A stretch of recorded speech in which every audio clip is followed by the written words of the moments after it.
Welcome back, those of you who were able to be here last night. I think all of you that I see, or almost all of you, were here last night. And we've been hearing wonderful things about how much you enjoyed that concert last night, which is great. And we certainly enjoyed giving it. I'm sorry, I'm in a conference. Could you call me back this afternoon?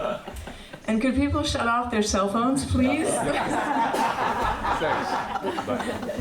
Yeah, Peter, shut it off if you can. I know we had one stray cell phone go off during the concert last night. At kind of a pensive moment. Fortunately, it was the die-off of the last chord. So. Yeah. Anyway, so I think y'all remember I'm Sue Ellen Hirschman Tcherepnin, and part of the board of the Tcherepnin Society. And I just want to mention a couple of quick things. That I'm not sick, but for 4 weeks I had a really bad cough. And even though I'm fine, my cough comes back when I do too much talking. So I'm not going to read Jennifer Chang's paper for her. She was planning to be here, and then she had some academic responsibilities that came up, so she could not come. And so Julia Kebuladze is going to read her paper when it's time for Jennifer Chang's presentation. And I think that's it. We'll get started. I'm going to let Jindong Cai take over and fill you in some more. Thank you, Sue Ellen, and good morning, everyone. And so I think we throughout today's presentation, we'll hear all those really very stimulating and histories and stories about Ming and Alexander Tcherepnin. And I want to just give a few minutes to give you also a background, right? And I think Alexander went to Shanghai in 1934, and their activity pretty much is from 1934 on. And why is in Shanghai, right? Why is in 1934? So if you go back to history, China, during that time or before, there's an opium war in 1840. After opium war, China lost the war. And then because they lost the war, they have to open 5 port cities to the foreigners and for the West powers. And Shanghai is one of the port cities. So they opened up a city. So then the merchants from Europe start to come to Shanghai. And so from 1850 until the early 20th century is really Shanghai population of the foreigners is grown really a great deal. And with those, all Europeans came to Shanghai and they live in Shanghai, they want to have their own culture. So that's why Shanghai become very active in cultural, European culture, Western culture. For example, the Shanghai Symphony Orchestra was created in 1879, which is 2 years before the Boston Symphony. And they created, it's played by foreigner, and the audience also foreigner. Chinese people were not really allowed to go to the city hall at that time, then they cannot come to the concert.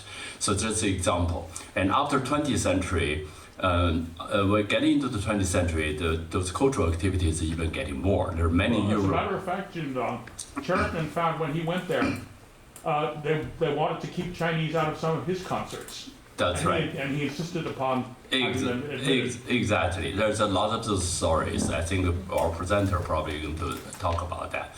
So in the 20th century, and start after, especially after the First World War, Shanghai cultural activity become even more, and because foreign people come to Shanghai just dramatically.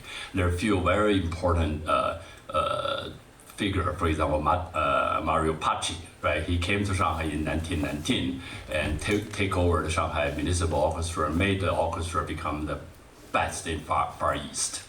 And then there's the tour companies from Russia, from Europe, who go to stay in Shanghai, perform all the different operas. And also after Bolshevik Revolution in Russia in 1917, lots of Russians came to China in Harbin. And they came to Harbin first in around the early 1920. And Harbin population in 1925, 1926, actually 60% were Russian. And so they're big, it's really a Russian city. And then many of those musicians or people came inland went to Shanghai. For example, Zakharov is one of those. He was a piano professor in St. Petersburg Symphony, St. Petersburg Conservatory, and then he came to Shanghai.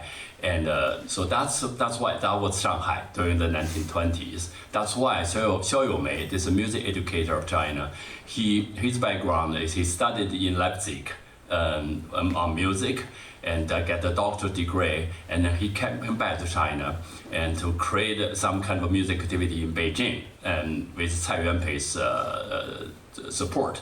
And then back then the warlord controlled different part of China, so that his music activity got shut down. So he came to South too. He went to Shanghai. He didn't like Shanghai's culture because very foreign, very commercial. But he said the best secret in Shanghai is the Shanghai Municipal Orchestra. That's why in 1927 he created Shanghai Conservatory, and then like last night I said, all over China, young people want to learn Western music came to Shanghai, and that's come to today. To gradually to today's many presentation involved. It's because Shanghai in the early 20th century is so vibrant, and that including jazz and so Shanghai become destination to those world famous artists, especially musicians. And you can mention Tcherepnin or Heifetz, and they all see Shanghai as one of their performance destination. And that's why Alexander, right? He came to Japan first, then he came to Shanghai. So that's the rest of the big story you will hear today. So I think the format for today will be, in the morning we have 3 presenters, and in the afternoon we have 3 presenters. So each presenter have about 30 minutes to talk their case. And then after the morning 3 presenter present, and we will have a little question and answer and discussion together. And I will raise maybe a couple questions, and if audience, if you have any questions, we can ask our guest speakers to chat, to discuss this very, very fascinating history. So that's why I just give you a little bit introduction. Now let's start with Meilun. Okay, and the presenter's bio is all on the book, so I don't have to introduce, but everyone welcome here and have a good time. Thank you.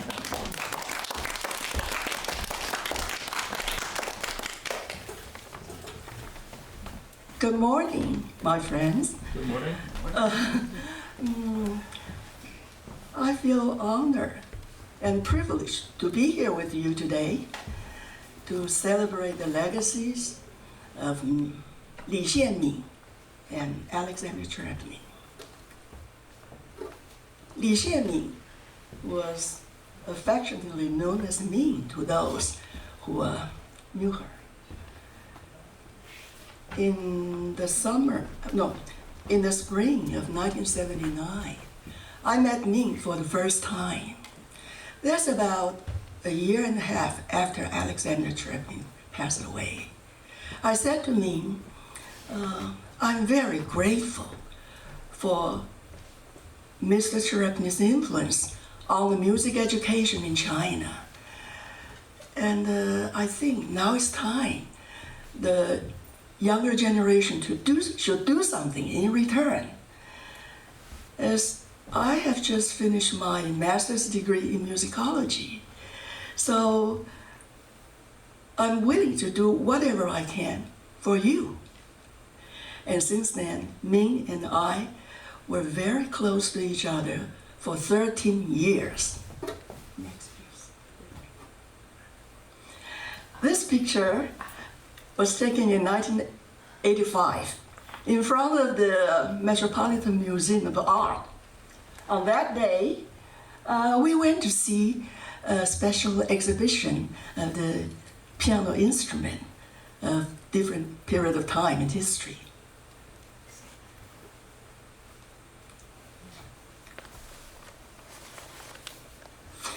In 1977, Ming hit the lowest point of her life when Alexander Tcherepnin passed away.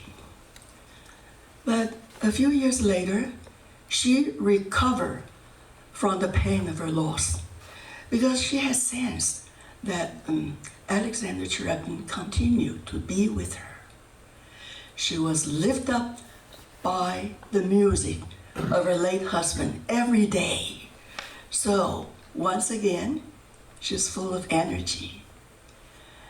In 1982, she founded the Tcherepnin Society. As its honorary president, Sir Yehudi Menuhin, said, to perpetuate the memories and the ideals of this important composer. This is Ming with some of the board members. And the picture was taken in Ming's home, also the home of Tcherepnin Society. And there's a fireplace in the back. And you see, right above the fireplace, you see two candles, right? Next to the candles, there are two little figurines. A boy riding on the buffalo. And to the very left, next to the candle, the very left, there's a little box. And the box contains a lot of sand from Russia.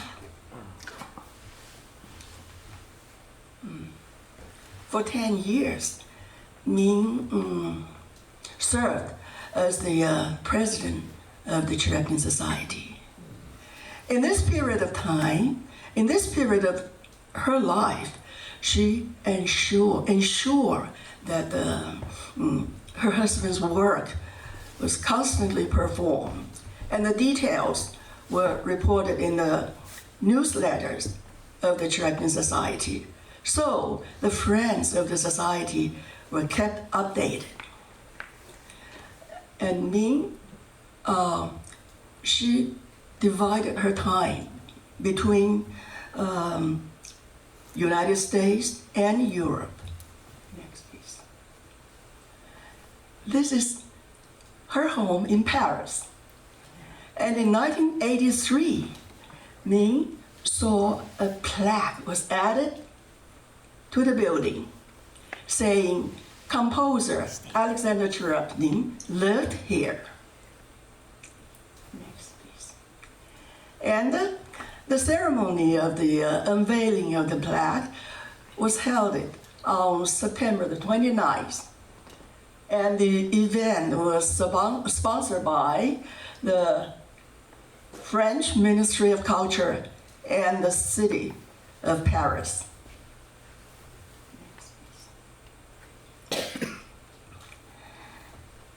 Ming also traveled to China from time to time. And wherever she was, she gave master classes. She lectured all the music of Alexander Tcherepnin. And following what her husband had done in the 1930s in China, the Tcherepnin Society commissioned works from young composers, established scholarships for young musicians, and promote culture exchange. Now, I would like to invite you to listen to an audio clip so we can hear Ming's voice.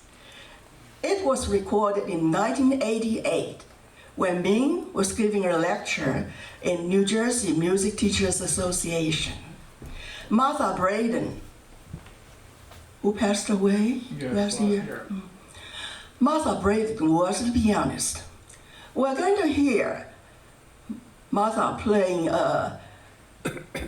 the first etude, Opus 56, number 1. In 1938, Alexander Tcherepnin wrote a set of 7 etudes dedicated to Ming, who just graduated from the Royal Conservatory of Brussels in Belgium. And we're going to hear the first one of the 7 etudes, and then we're going to hear what Ming had to say about it. Please, next.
The seventh etude, he want to compose something like grammar. You know, the grammar studies exercise is short and 1 or 2 pages for each different kind of technical problem. As a matter of fact, that is for the wrist, for repetition note, for trio, and things like that. Typical technical exercise studies. With that, he was not successful because they are so musical. Now people begin to play it at the concert with all this etude.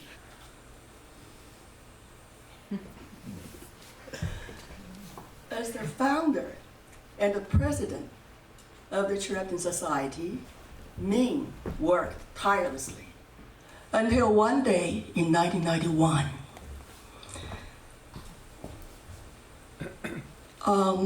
November the 4th, Wang told me on the phone, my mother stopped breathing this morning. She looked very peaceful. I think this is the best way to say goodbye to this world.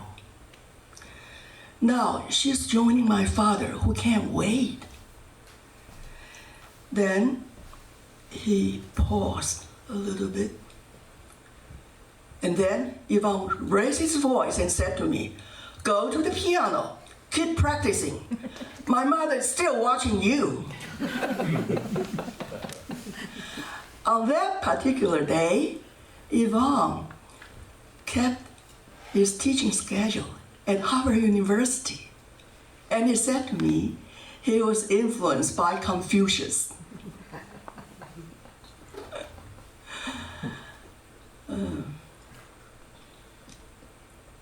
In the spring of 1989, Ming was diagnosed with cancer.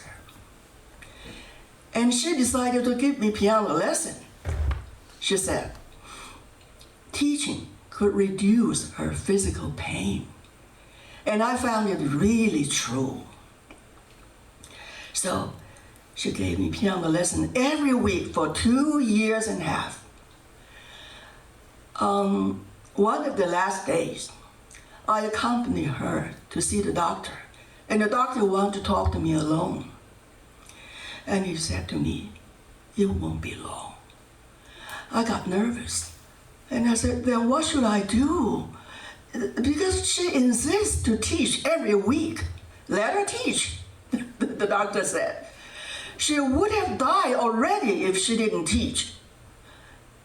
And, I was sad and frustrated and speechless. And the doctor said, you see, she is a master. We are all pupils. We have to listen to her. My first piano lesson with Ming was the Chinese Bagatelles, Opus 51, number 3, by Alexander Tcherepnin. It consists of 12 short pieces, a piano solo, dedicated to 10 students and 2 teachers of the Beijing Women College.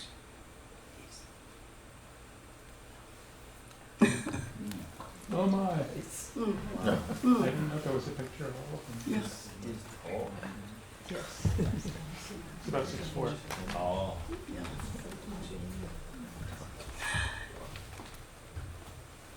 And the first of the 12 Chinese bagatelles is very interesting. Consists of 4 equally long phrases. It's about an emotional process from loneliness, nostalgia, joy, and triumph. Dynamically, it starts with piano, mezzo forte, and forte. And the pentatonic melody starts with a solo, then a duet, followed by a 3-voice trio, and finally, emphatically in 4 voices. And the joy replaced the loneliness. When the music came to the 3rd phrase, Ming got cheered up, and she said, "Oh, the sun is out." When the music came to the climax, she said, in her trembling voice, she said, "Open, grandeur, everything." She was exhausted, but she was happy. And even said to me, "Congratulations, you had a good lesson." And at the dinner time, she had very good appetite. She ate a lot. And it's hard to believe this was a cancer patient who just had a surgery and a chemotherapy not long ago. Actually, she was at my home, recuperating, New Jersey. And in my living room, there was on the wall, there was a piece of Chinese calligraphy. Next piece. It's an ancient Chinese poet. 桥下垂杨下碧溪，君家来自北桥西。来时不似人间事，日暖花香山鸟啼。It also contains 4 equally long phrases. This is typical in classical Chinese poetry. And the emotional content is exactly the same, from loneliness to joy. Oh, when I saw, I pointed to me.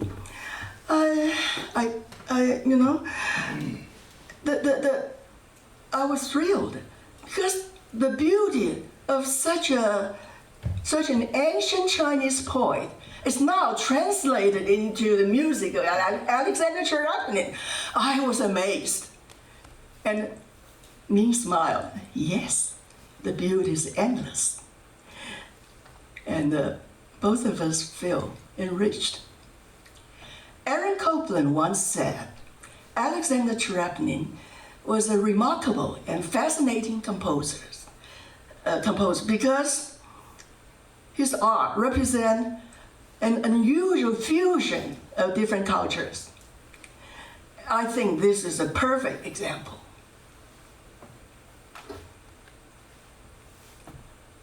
Okay.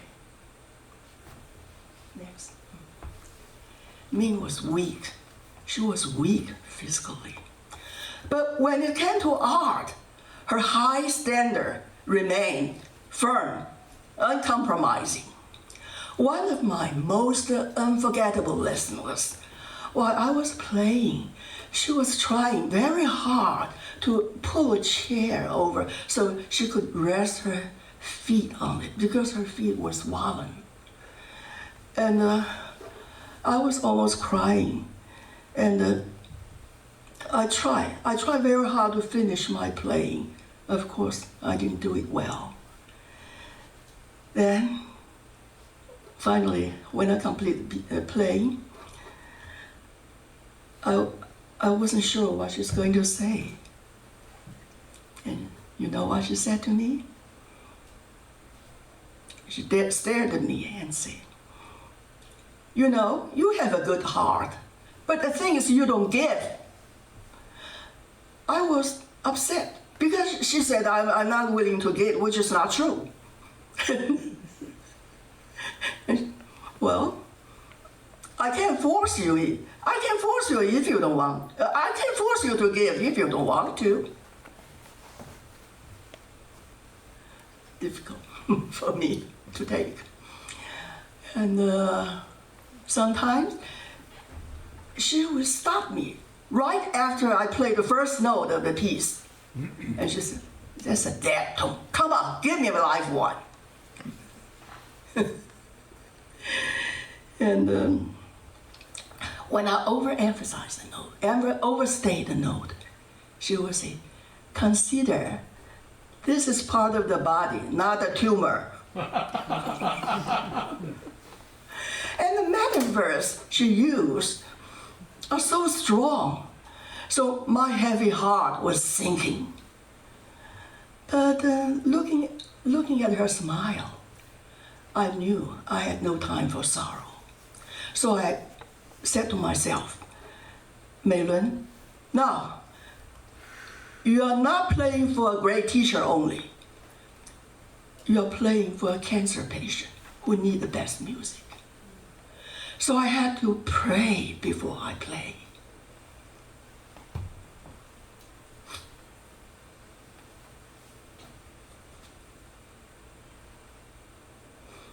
But one day, surprisingly, she was so pleased when, for the first time, she heard me play Alexander Tcherepnin's Bagatelle, Opus 5. For the first time, she was so happy. And I was nervous. I wasn't sure what she was going to say. But this is what I heard. "You know, you work for the Tcherepnin Society. You are familiar with Tcherepnin's music. You know Tcherepnin's wife, so you know how the music should sound." I couldn't believe what I heard. Because usually she was very critical on me, and especially when I play Mozart. So I said to me, "I've been learning Mozart almost all my life, but I can never please you by playing Mozart." And you know what she said? "You know why? Because you don't know Mozart's wife. That's why."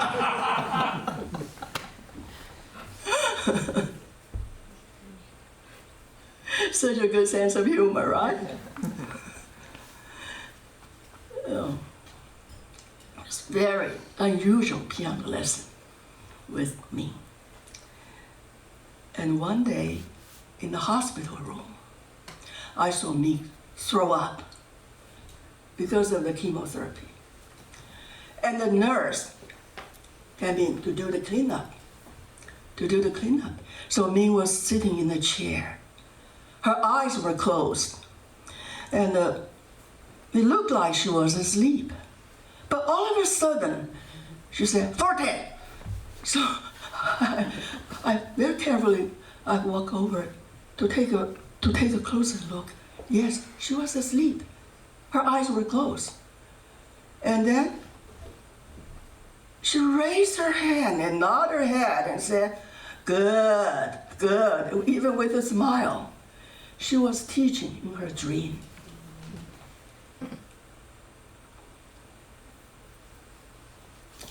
And finally, the chemotherapy had to end. On the day she was discharged from the hospital, she said to me, "Last night, I saw God smiling at me. Maybe God has smiled at me many times and I didn't see it. Now this time I really did. She never used the word die. Instead, she would say going to another world.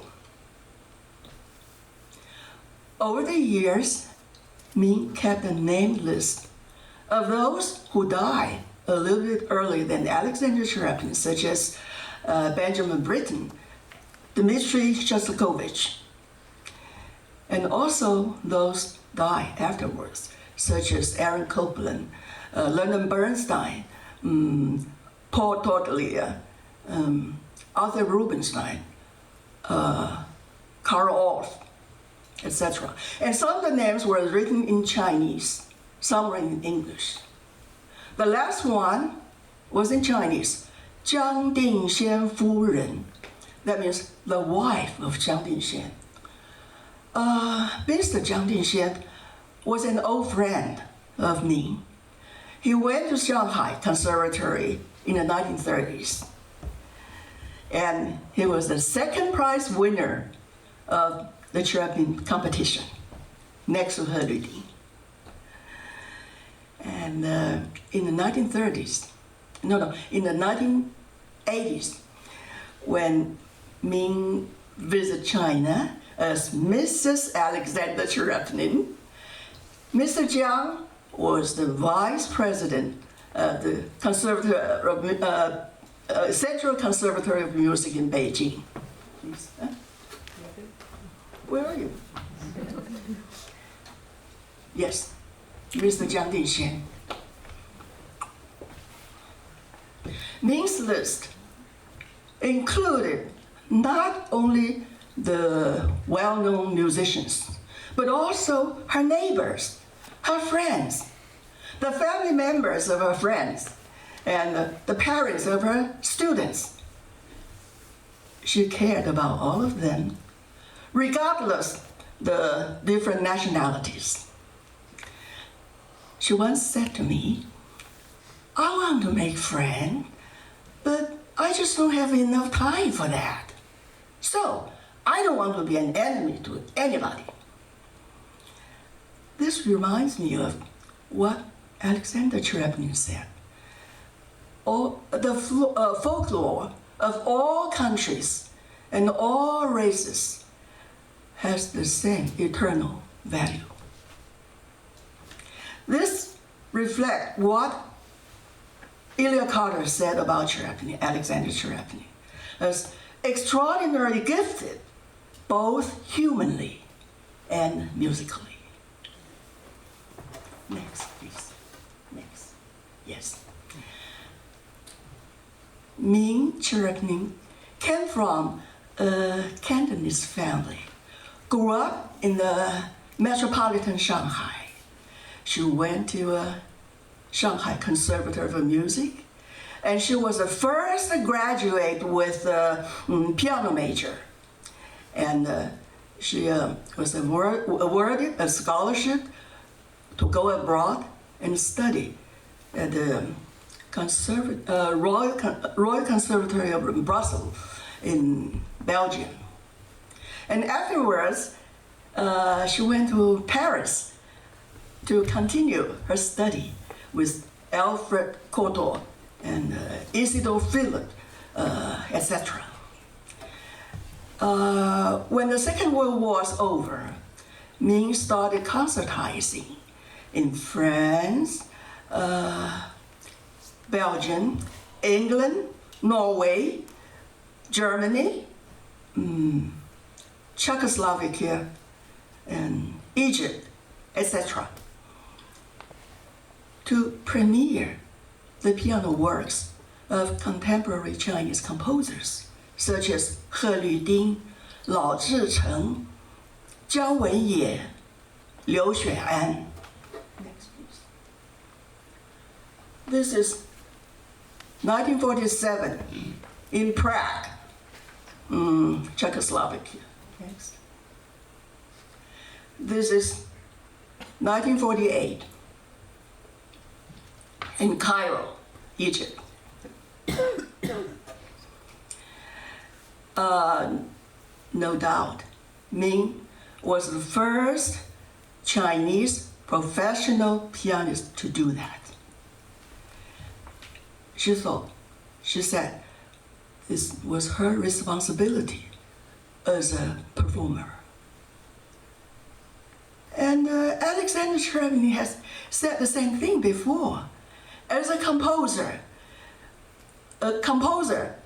should have a mission to serve the community to which he belongs. Ming and Alexander Tcherepnin, Chinese and Russian, they were so different in so many ways. They got married in Paris, and from then on, their lives were enriched by different cultures time and time again. And then, in the world of music, they share the same value, and then the two became one. Thanks to the Tcherepnin Society, thanks to the thanks to the U.S.-China Institute of Music of Bard College, and thanks to the Louis and Y.T. Lum Foundation for making today's event possible. As I know, Louis was a very, very dear old sister of Ming Tcherepnin. And it is to her that Alexander Tcherepnin dedicated his Piano Concerto No. 5, which was premiered in 1963 in memory of Louis. Most of all, thank you, Ming, my teacher.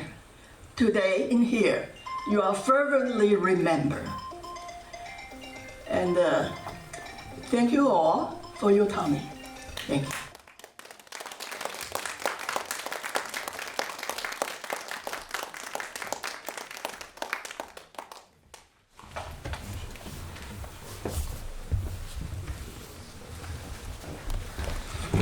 Thank you, Meilun, and it's wonderful. You know, it's become always become emotional when you talk about your teachers, and you have a very intimate relationship. That's really is wonderful. And Alexander, he made less known in this country, but people know his music and the generations of compositions. But in China, definitely it's a very big name. Every music student, if you go to conservatory and the part of Chinese music history, you always learn about him. Tcherepnin, right? It's a Chinese name. And there's one really interesting story is how he's really into Chinese music. One is he set up this competition for piano, and also he was planning to write an opera about the dream of the Red Chamber, 红楼梦. And he reached out, who to write the libretto. He reached out to Lu Xun. But Lu Xun died suddenly, so the project didn't really went forward.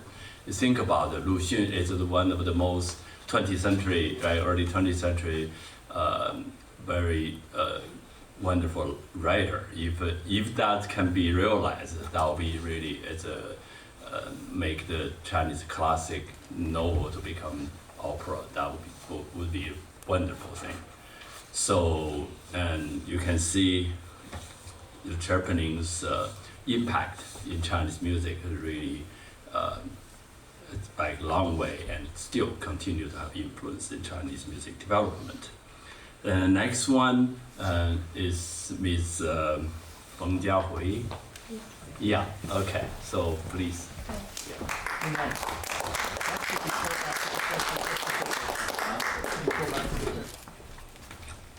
Good morning, everyone. I am Feng Jiahui.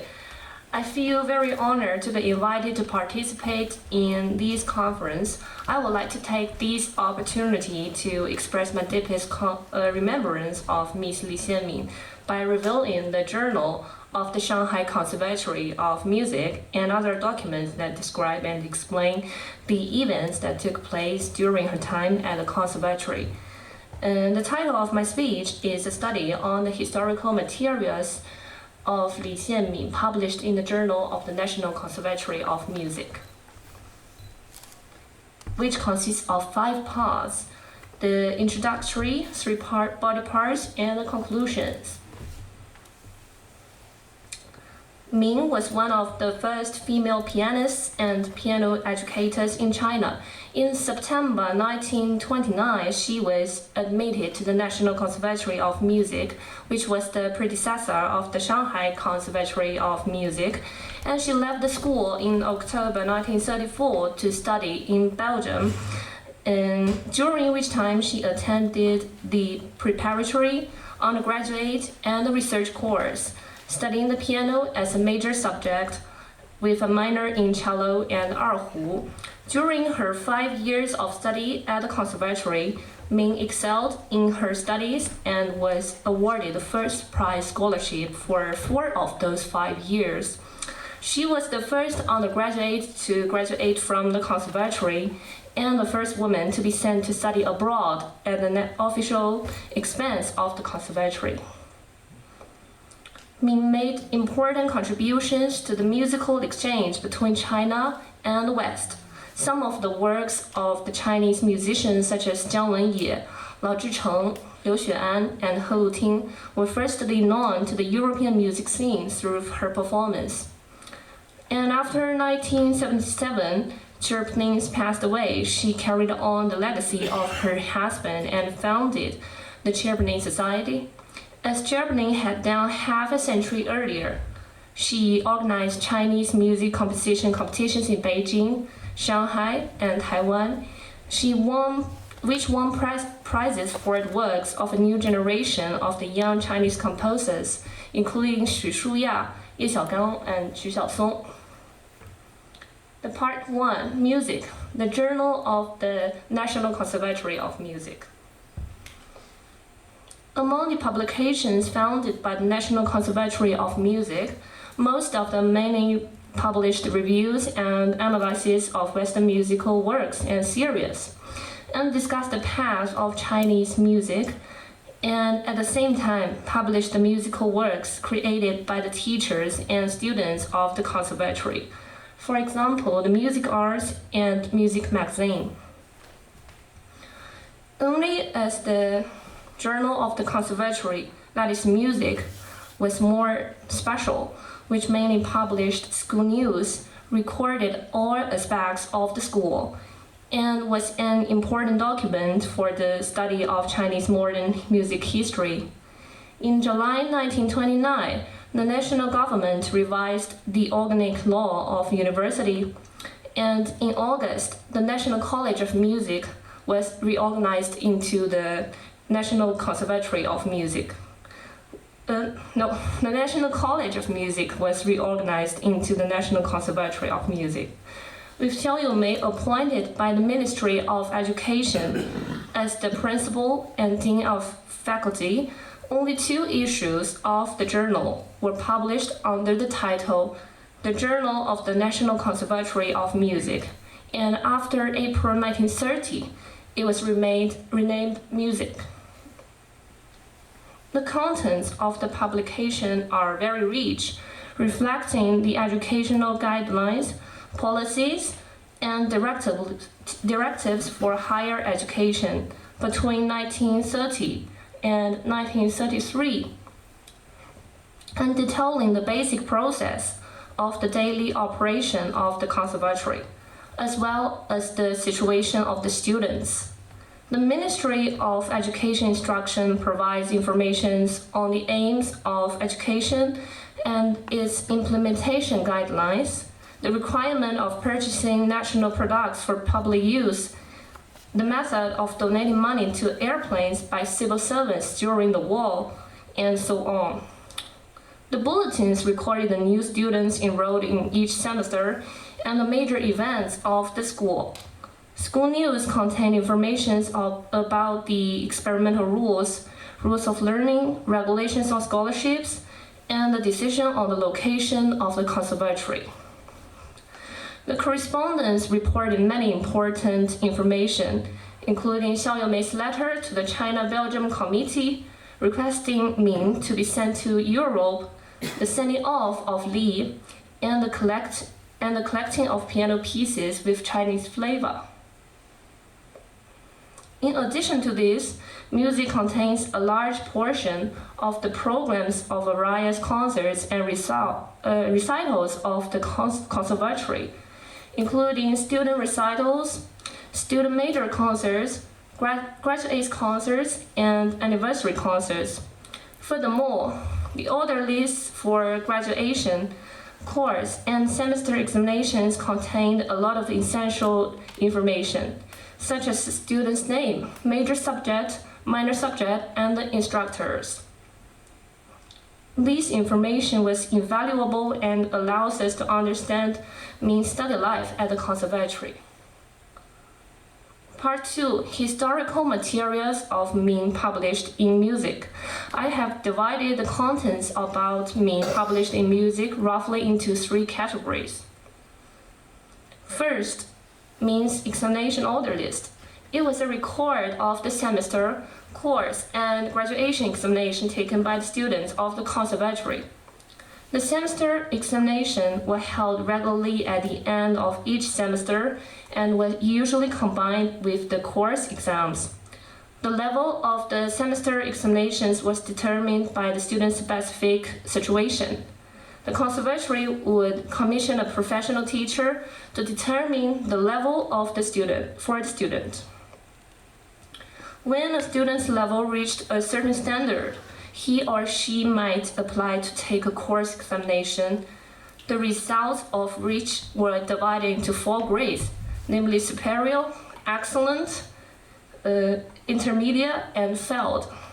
We can see the strict promotion criteria in the rules of study section of the music. Ming participated in the course and semester examinations on June 18th to 20th, 1931, and January 9th to 15th, 1932. The examination repertoire included Bach's Fugue in G minor, Beethoven's Sonata in C major, Ravel's Pavane, and so on. The graduation examination was the report on the results of the students' years of schooling. Generally, the graduation examination was held simultaneously with the semester and course examination.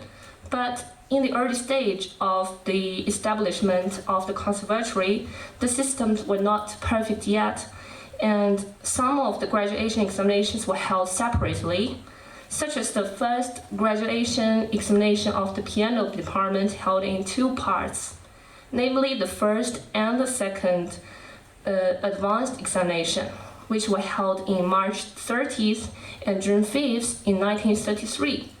The reason why the advanced examination was included in the graduation examination was because the highest level of the conservatory's course examination was the advanced level. When a student finished the advanced level examination, he or she had basically met the requirements of the highest grade. In the case of piano subject, for example, only 5 students took the advanced examination. They were Ming, Ding Shande, elective students Qiu Fusheng, Sakharov, and Gora. In the first graduation examination, Ming played the first movement of Bach's Italian Concerto, Beethoven's 32 Variations, Chopin's Nocturne, Debussy's Goldilocks Cakewalk, and so on. Second, Ming's concert program. Concert program can be classified according to the form and function of concert performances into the types of practical student art concerts, the thematic concerts, teachers' concerts, and exchange concerts. According to the rules of the National Conservatory of Music, in November 1928, recitals are held once a semester, with the end of April in the spring and the end of November in the fall as the recital period. In order to show the performance of the students, all students are obligated to attend the recital. The number of recitals may be increased when there is too much material to perform. Ming participated in the student recital for 9 times. She played Debussy's 2 Arabesque, the first movement of Grieg's concerto in A minor, and so on. Secondly, student concerts were usually held off campus and ticketed, and were higher in scale and level than student recitals. Only those programs that have been performed in the school recitals and have been assessed by the committee as having good results can be included in the student concerts. Ming participated in the 1st, 2nd, and 5th student concerts, which were held at the American Women's Club on Jing'an Temple Road, and the 5th at the YMCA Auditorium. In the student concerts, she played Aransky's Waltz from Suite Opus 15 for 2 pianos with Bao Mingjie, and the first movement of Grieg's Sonata No. 2 for piano and violin with Dai Cuilun. Thirdly, graduate concerts were held separately after the graduation examinations. Usually 2 to 3 graduates held a concert together. In 1933, the first graduates of the National Conservatory of Music included Ming, Yu Yixuan, and Qiu Fusheng, who held their graduation concert together in the YMCA auditorium. The concert was divided into 2 parts with 18 pieces, and 3 of them took turns performing. Ming performed Chopin's Nocturne and Etude, 2 movements of Saint-Saëns concerto in G minor, and so on. The anniversary concert belongs to the SIEM concerts. The school's 5-year anniversary concert was staged on the day of the school anniversary in 1932, which was a grand spectacle with about 27 or 8 programs. Among them, Ming's program was Liszt's Hungarian Fantasy. The music contains detailed records of 5 concerts performed by invitation. Ming participated in the recital held in October 1933 at the Jindong College, which was at the invitation of National Games. She performed Tchaikovsky's Troika, Chopin's Waltz in E minor, and Hungarian Rhapsody No. 6 of Liszt. Third, Ming's graduation information and farewell concert program. She graduated from the undergraduate class in June 1933 and was enrolled in the research class for 1 year. Before she left, the Student Government Association of the Conservatory held a farewell concert for her. On the night of the farewell concert, it said, first by the President Liu Xuan report, and the second by the students were addressed to the effect of praising Miss Ming for her character and academic excellence, as well as wishing her efficacy, not only for the school to enhance the light and breathe a sigh of relief for our country's outdated music. After Ming made a reply, a piece of her speech can be proved that she went to the stage after the hard work, as well as her sincere parting words has indeed sprinkled a few drops of tears of all the students. During the tea time, Ming answered all the students' requests and played 3 famous pieces, that is Tchaikovsky's Troika, Chopin's Etude, and Liszt's Rhapsody. Ming's skill and depth of her expression on the piano are rarely seen in China, and her future success is certainly expected. From these, we can see that the opportunity to study abroad was very rare and the number of students studying science and technology was much higher than that of liberal arts, and even fewer of them went abroad to study music. According to the newspaper reports at the time, we can see that most of the overseas students were high achievers from Peking University, Yanjing University, and other institutions. Only one, that is Ming, came from the National Conservatory of Music. This opportunity would not have been possible without the full support of Xiao Mei. In summary, Ming successfully passed every demanding examination and participated in various concerts during her studies at the conservatory. Graduating with honors and studying in Belgium, Ming's information published in music is a concrete manifestation of the conservatory's adherence to the integration of teaching and practice. Through her 5 years of training, Ming was already known as a Shanghai pianist at the time. Part 3. Interpretation of Ming's historical materials. Analyzing and combining through the above historical materials about Ming's study at the conservatory, we can find that Ming played a large number of pieces in her examinations and student concerts. In fact, the examinations were strictly regulated, especially the advanced examinations, which were more difficult to upgrade. 1 to 2 large-scale works were generally examined in the advanced examination. Usually, students were generally examined in the Usually, students could choose among etudes, sonatas, and concertos. Etudes were usually from Chopin and Liszt. Sonatas needed to choose the equivalent of Beethoven's Passionata difficulty. A large proportion of the music was mainly concertos by Beethoven, Chopin, Grieg, Tchaikovsky, and other composers ranging from 1 to 2 movements. In various of concerts, Ming played more often the works of Chopin, Aransky, Grieg, and Liszt. These romantic period pieces have a prominent national character and are a great test of the player's virtuosity. From the examinations and concert programs of other piano students at the conservatory, we can also find that the teachers and students favored Russian and German Austrian works in their selections and performances. In the first half of the 20th century, there were a large number of Russian expatriates coming to China, and Russian musicians made up the majority of the Shanghai Public Works Bureau Orchestra. When the National Conservatory of Music considered hiring foreign teachers, it also preferred them. It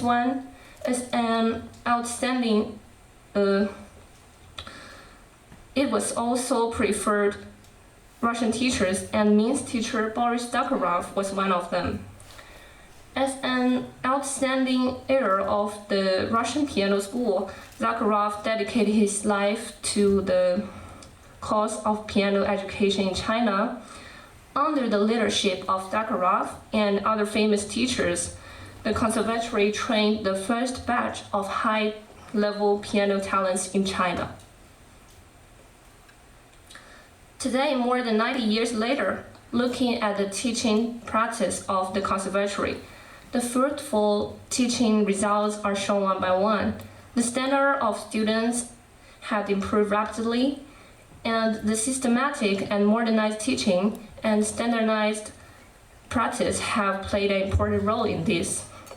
The research class should be the highest level among the regular students. From 1927 to 1937, only Ming, Qiu Fusheng, and Ye Huaide were enrolled in the research class. Although there is no record of the examinations or concert program of the research class students in music, we can still know that Ming was the most outstanding one. As published in the 25th issue of Modern Women in 1931, Ming is the best student in the piano department department of the National Conservatory of Music and has been awarded the honorary prize. And the Pictorial Times in 1932 also said that. In addition, a music review of the student concert was published in the May 27, 1934 issue of Current Affairs New Daily, in which it was mentioned that the violin piano ensemble of Mr. Dai Cuilun and Miss Ming could be said to be the most outstanding in the concert. It should be praised. And in conclusions, by combining and interpreting the archives and historical materials of the period when Ming was studying at the National Conservatory of Music, we have gained a better understanding of these first-generation female pianists and pedagogue in China, and the image of a student who studied very hard and worked hard with excellent professional performance and patriotic zeal has appeared on the paper.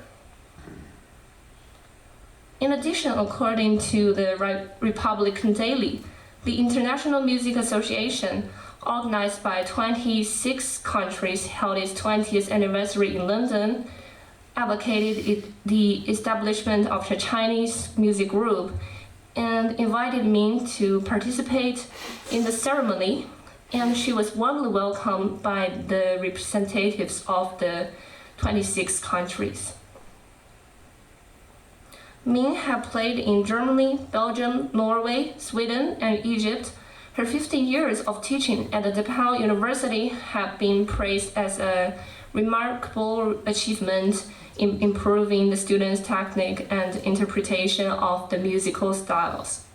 After the 1980s, Ming maintained close contacts with China.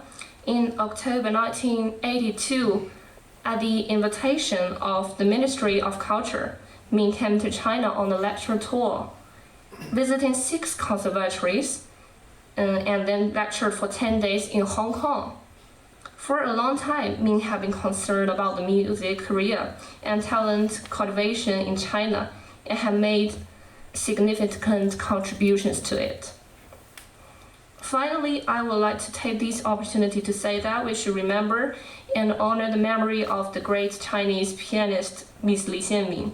As a new generation of Chinese music students, we should learn from and carry forward the spirit of hard work and good learning of Miss Ming, and continue to dedicate ourselves to Chinese music and the cause of Chinese music education with a heart of patriotism and love of the music.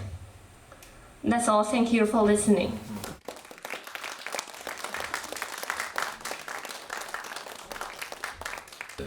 It's really good. And so I would like to invite all those 3 speakers come on in the front of the table so we can have a short discussion. Okay, so if we have any questions, so we can just ask, right?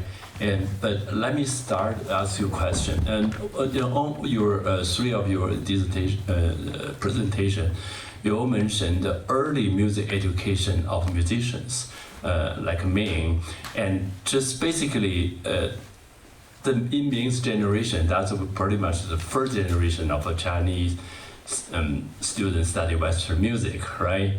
And they all started study music with missionaries. And so I was just wondering why is that, and who taught them? And what is this relationship between missionaries' school and music as tool? I think this one I have to answer. Yeah. Okay.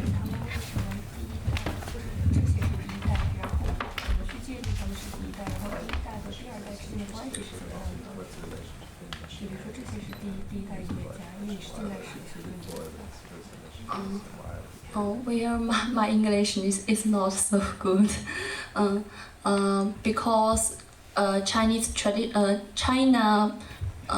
people play traditional music in the 20th century, and they don't play Western music the missionary and the church universities help people to study piano, lyrics, and so on.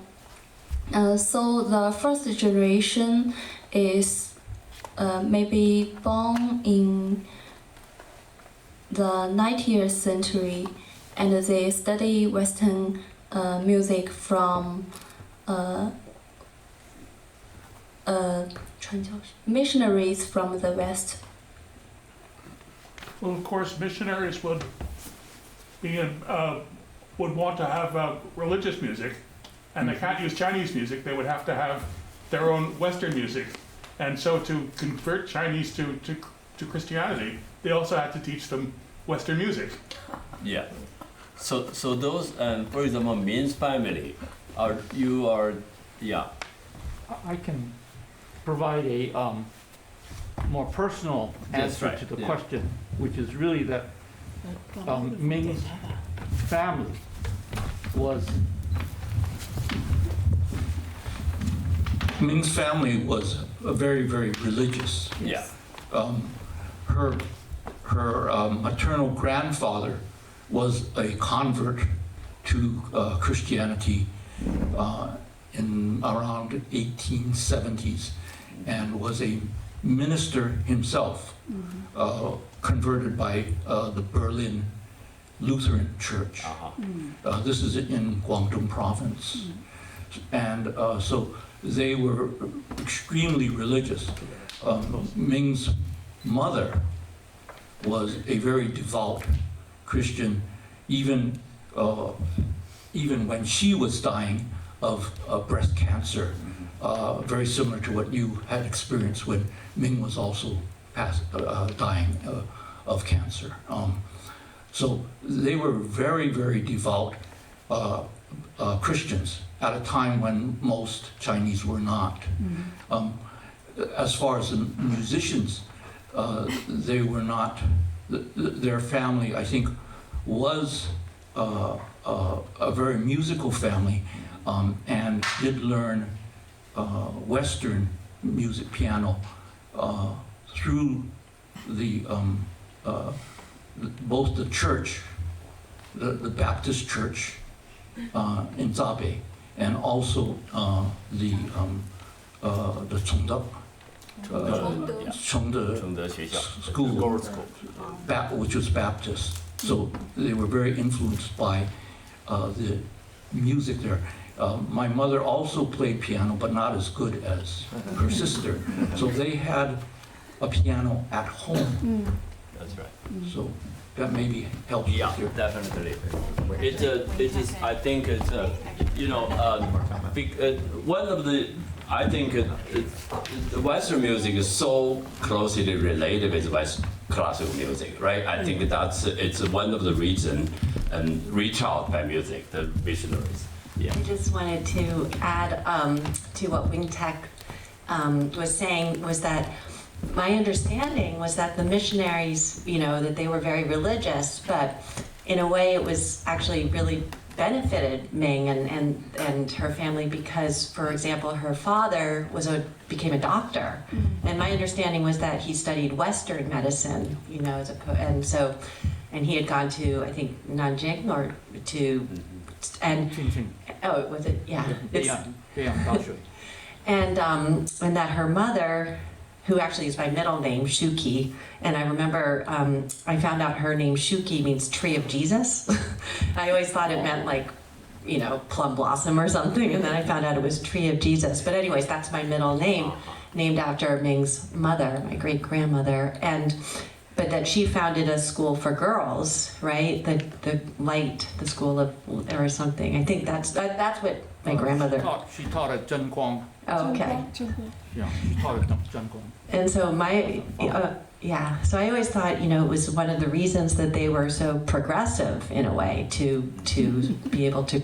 But then I didn't know they had a piano because she always told me she had to walk 5 miles. What a privilege it was to have a piano in the house because she had to walk 5 miles to practice the piano at the church that was 5 miles away. So I always Well, the whole family, I think, was musical. Right. And they listened to music on a big phonograph, right? In their house, they had one. So anyways, thank you so much too. I just really appreciated everything you said. I mean, I've learned so much from you, from the three of you, you know, from everything you've done, all this research and stories. So thank you. Thank you. And do we have any more questions? You know, this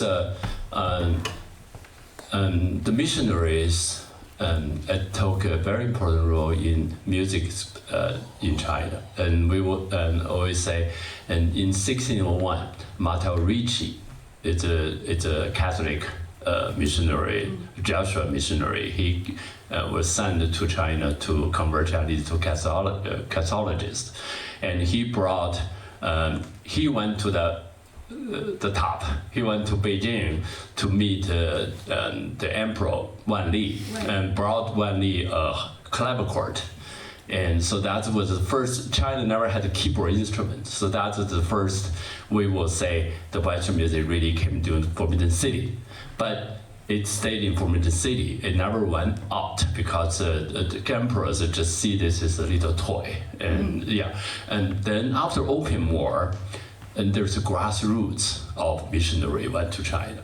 That's very different than just go to the Forbidden City. So that's why especially in Nanfang, right, in the southern part of China, there's so many missionary churches and after the Opium War. So I think, and music, like you said. Yeah, so then again, of course, because the keyboard instrument is so ideal for church music, you don't have to rehearse. Exactly. You have one person playing, and you can do.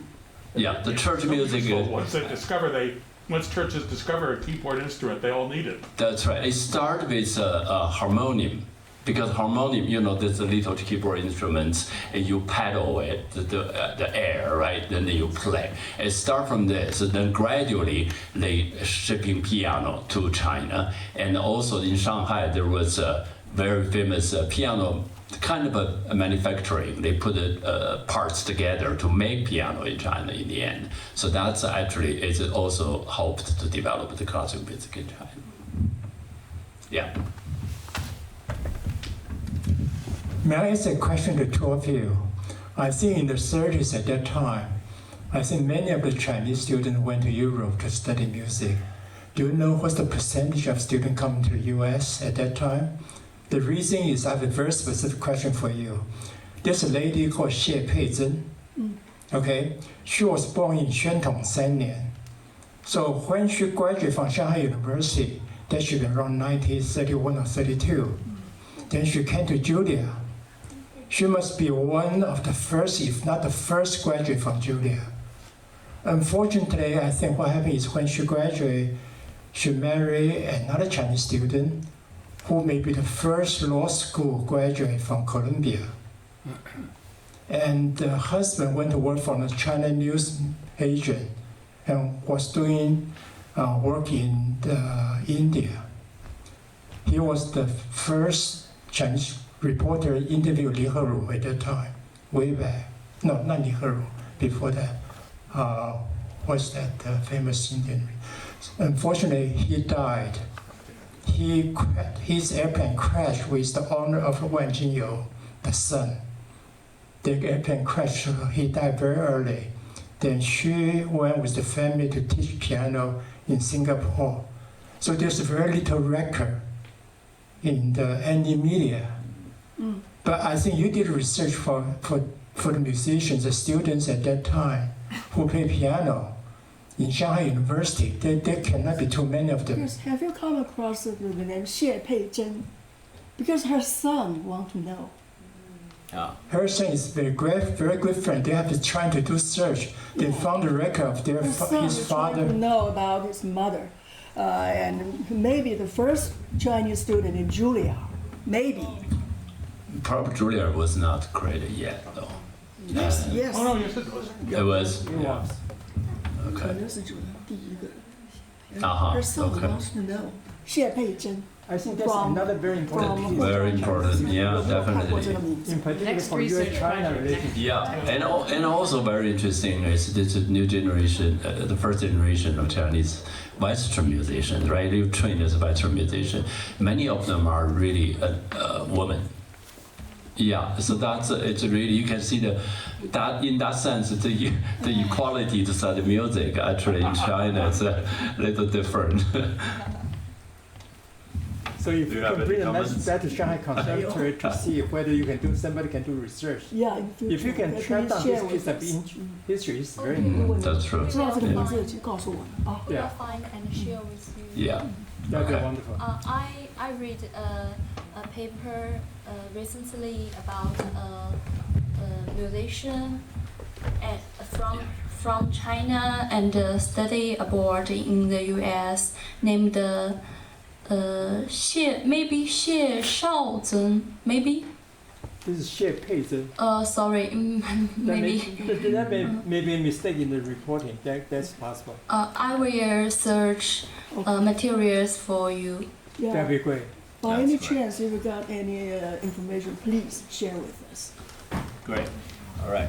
So I think that because of time, and we have one more related presentation, right?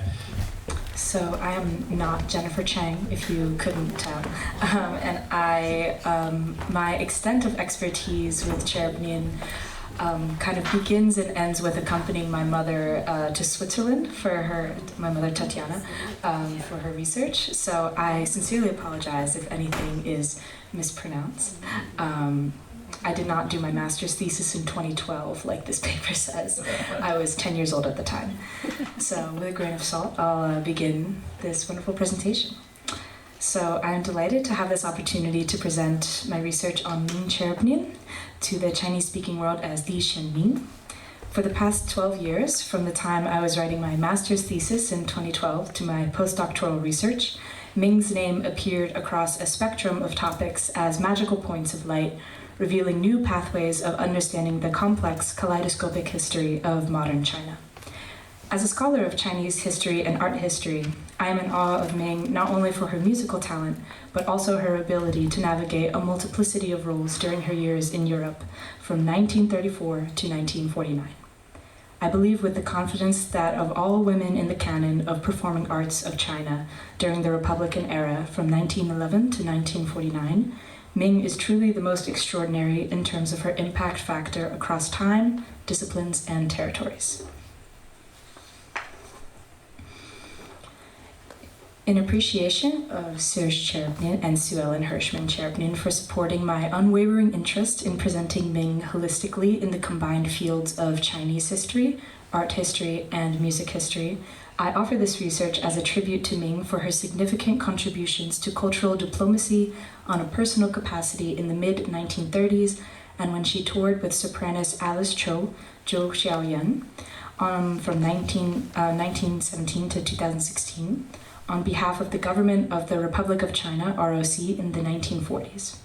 The objective of this research aims to develop a transnational framework to examine Ming's embrace of artistic exchanges in context of the globalized Sino-Japanese conflict and geopolitical tensions in Europe as an extension of the Chinese Civil War from 1945 to 1949 that waged between the nationalist government and Chinese communist forces.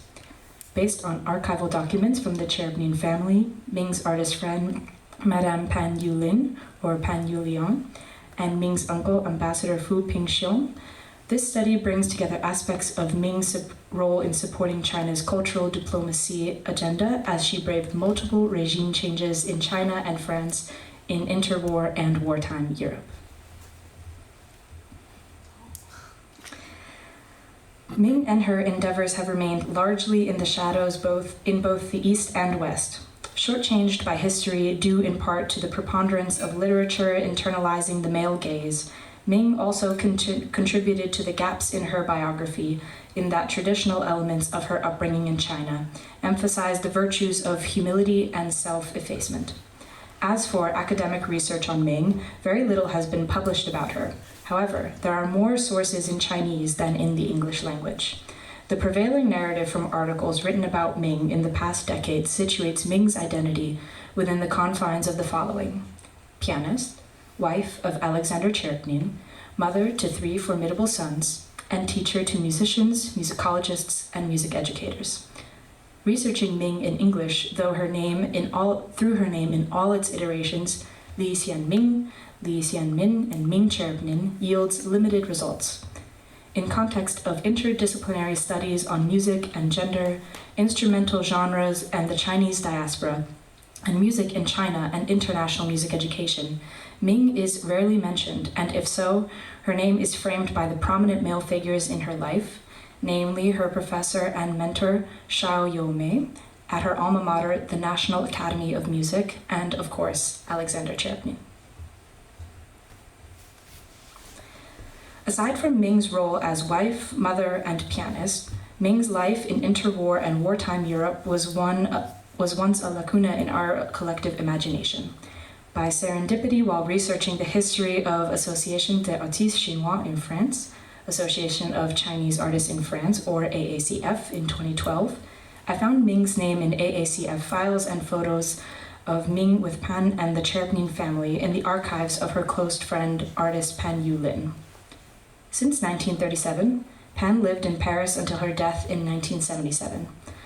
During her lifetime, Pan remained very close with Ming and Alexander even after they moved to the US in 1949, as evidenced by Pan and Ming's epistolary correspondences to each other and photographs from their respective collections. Anhui Museum was extremely provocative of Pan's papers, which in turn impacted the pace of research and analysis for Ming's history. Despite having published most of Pan's archives in 2015, some items were omitted, perhaps because the nature of the content reflects Pan's alignment with the Nationalist Party, or Kuomintang, as Pan and Ming maintained positive relations with the ROC embassy in France and enjoyed personal friendships with many ROC diplomats. Also, in accordance with Pan's last will, Pan's belongings were shipped to her home province of Anhui, China. Pan's stepchildren agreed to donate Pan's collection of art and documents to the Anhui Museum.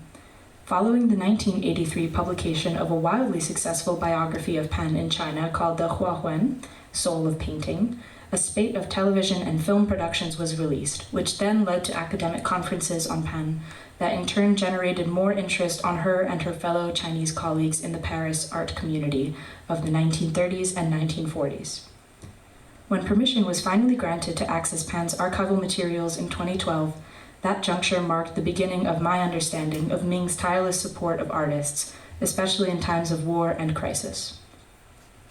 More importantly, Ming's AACF membership also served as a lens from which to analyze how she and Alexander became part of a greater network of overseas Chinese artists helping each other as well as supporting ROC's humanitarian endeavors in Europe. Madame Pan, as Serge affectionately calls her, was gregarious and was active both in French and Chinese art circles in Paris. As head of the AACF from the late 1930s through World War II, Pan organized annual Christmas parties for members and their families. This event was the most highly anticipated gathering on the AACF calendar, even during the war years in Paris when French police rigorously monitored ordinary citizens and ethnic communities under close watch of the German military. Ming and Alexander were likely to have joined the AACF in 1941, as their names did not appear in AACF records prior to 1941. Ming's diary entry from Christmas Eve of 1941 matched Pan's AACF meeting notes for the group's annual holiday dinner celebration. While Ming occasionally mentioned AACF in her diaries, she did take notice of the elaborate Chinese dishes that members cooked together for the Christmas Eve celebration. Ming observed that members cared too much about gastronomy. Nonetheless, the fact that the AACF members pooled their ration tickets to contribute to the making of authentic Chinese cuisine under the most difficult circumstances of occupied Paris was no easy feat. Ming also took detailed notes of her daily food purchases in her diary. As a wife and mother, Ming obviously worried about the health and well-being of her family. Other concerns included their safety in Paris when the ROC embassy closed and evacuated all diplomats and staff only a few days before Paris fell to Nazi Germany on June 14, 1940. Ming was very anxious about the war in Europe and China. In addition to her diaries from 1934 to 1948, Ming's archives contain letters from family and artist friends recounting the struggles of daily life to the point of starvation and destitution. Moreover, having been living abroad since 1934, Ming, like other overseas Chinese in Europe, experienced tremendous stress attributed to the reality of having to face multiple theaters of war and not knowing the fate of loved ones back home in China. Per AACF's sixth session work report on August 1938, AACF members banded together to rally support for Chinese troops fighting the War of Resistance against Japanese aggression, 1937 to 1945, by coordinating with the ROC diplomats in Europe. AACF also collaborated with other overseas Chinese associations to raise funds by producing postcards featuring their artworks, Chinese ink paintings, as well as anti-Japan propaganda posters. On a personal dimension for Ming and Alexander, their devotion to causes focused on war relief for China is a reflection of their strong emotional bonds with Ming's uncle, Fu Pingshong. Ming received over 42 letters and postcards from her uncle when she resided in Paris. Fu most often signed, "Your affectionate uncle," and consistently extended his regards to Alexander and the children. Fu was one of the nationalist government's leading officials who had served in high-profile government positions in China and abroad. Born in Foshan, Guangdong Province, Fu attended St. Stephen's College in Hong Kong and then studied civil engineering at Hong Kong University, where he later received an honorary Doctor of Laws. Fu's successful career in nationalist government includes the following: attaché to the delegation of the Canton Constitutional Government to the Paris Peace Conference in 1919, Secretary to Sun Yat-sen from 1918 to 1924, Governor of Hainan Island from 1919 to 1922, Superintendent of Customs and Commissioner for Foreign Affairs in Canton from 1922 to 1926, Secretary of the Ministry for Foreign Affairs with promotion to Vice Minister of Foreign Affairs in 1927, Director of Customs Administration in 1927, Member of the Foreign Relations Committee of the National Government, Member of the Legislative Yuan, and Chairman of its Foreign Relations Committee, Principal Drafter of the Chinese Civil Code from 1933 to 1936, and Member of the Central Executive Committee in 1935. The apogee of Fu's career coincided with Ming and Alexander's residency in occupied France. In 1941, Fu was appointed Political Vice Minister of Foreign Affairs, a position from which he resigned in December 1942 to accept appointment as ROC ambassador to the USSR in January 1943. Fu remained as ambassador until 1949 and retired to Paris in 1949 to 1956. Based on the timeline of Fu's stellar career, the correlation of contact between uncle and niece and the frequency of Sino-European cultural exchange was most ostensible for the period 1945 to 1948. Fu was reunited with Ming after World War II and wrote most of his letters to Ming as ROC foreign policy orientation, entered a phase of counter-communist propaganda during the Chinese Civil War. Passionate about promoting art and music of free China against a rising tide of criticism of the Chiang Kai-shek regime by former Allied countries, Fu and his network of ROC diplomatic missions organized a series of concerts welcoming Ming, Alexander, and Zhou Xiaoyan. They performed at the Prague Spring International Music Festival in 1946, and as well as concerts in London, Budapest, Cairo, among many other cities. Positive press reviews in Europe and in China of these concerts were encouraging news that brought much joy and relief to Fu, as he revealed to Ming in these letters. A salient aspect of Fu and Ming's correspondence, which underscores the visual and musical transmission of authentic Chineseness, is the detailed attention Fu paid to Ming's concert attire. Fu not only selected the fabric for Ming's made-to-measure qipao in preparation for her performances in 1946 to 1947, but he also ensured that Ming would receive the precious dress material directly through his trusted diplomat colleagues. Furthermore, Ming was introduced to the press and concert attendees as HSIEN-MING rather than her English name Lillian, to provide further emphasis on her Republic of China identity and as the beauty and pride of the Chinese nation. In conclusion, Ming as a cultural asset to the Republic of China demonstrates the symbiosis of the arts and diplomacy that shaped early post-war Sino-European relations. Music and art served as gateways to intellectual exchange and self-expression in a pivotal moment of Chinese transnational history. Through her membership in the AACF and close relationship with her uncle Fu Pingsheng, Ming became part of an extensive network of Chinese artists and diplomats who devoted themselves to humanitarian engagement and the promotion of peace and cooperation. Ming deftly merged her career as a concert pianist with activism, thereby transforming herself into an ambassador of modern Chinese music whose enduring legacy merit further research and discussion to encourage far-reaching interrogations into East-West encounters. Ming's boundless courage, wisdom, and compassion are even more poignant and relevant than ever, serving as a pillar of strength for us all, especially in these times marked by protracted conflict, war, and uncertainty. Thank you.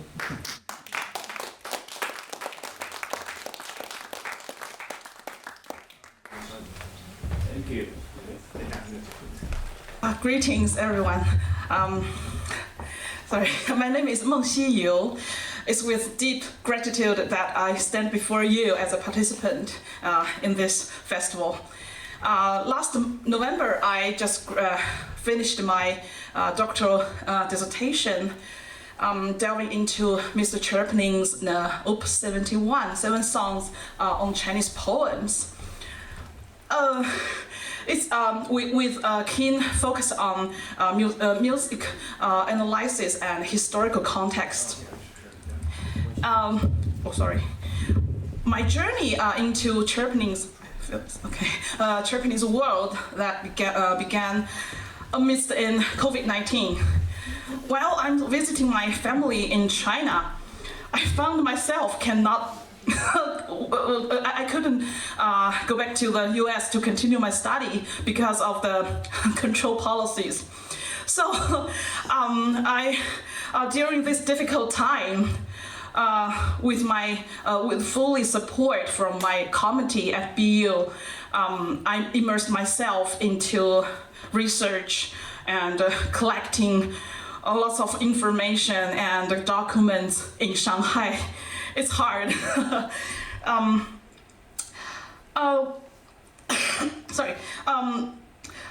Compelled by a desire to Tcherepnin's profound influences on Chinese music and his experience as a Russian immigrant, I embarked on an exploration of his life and legacy.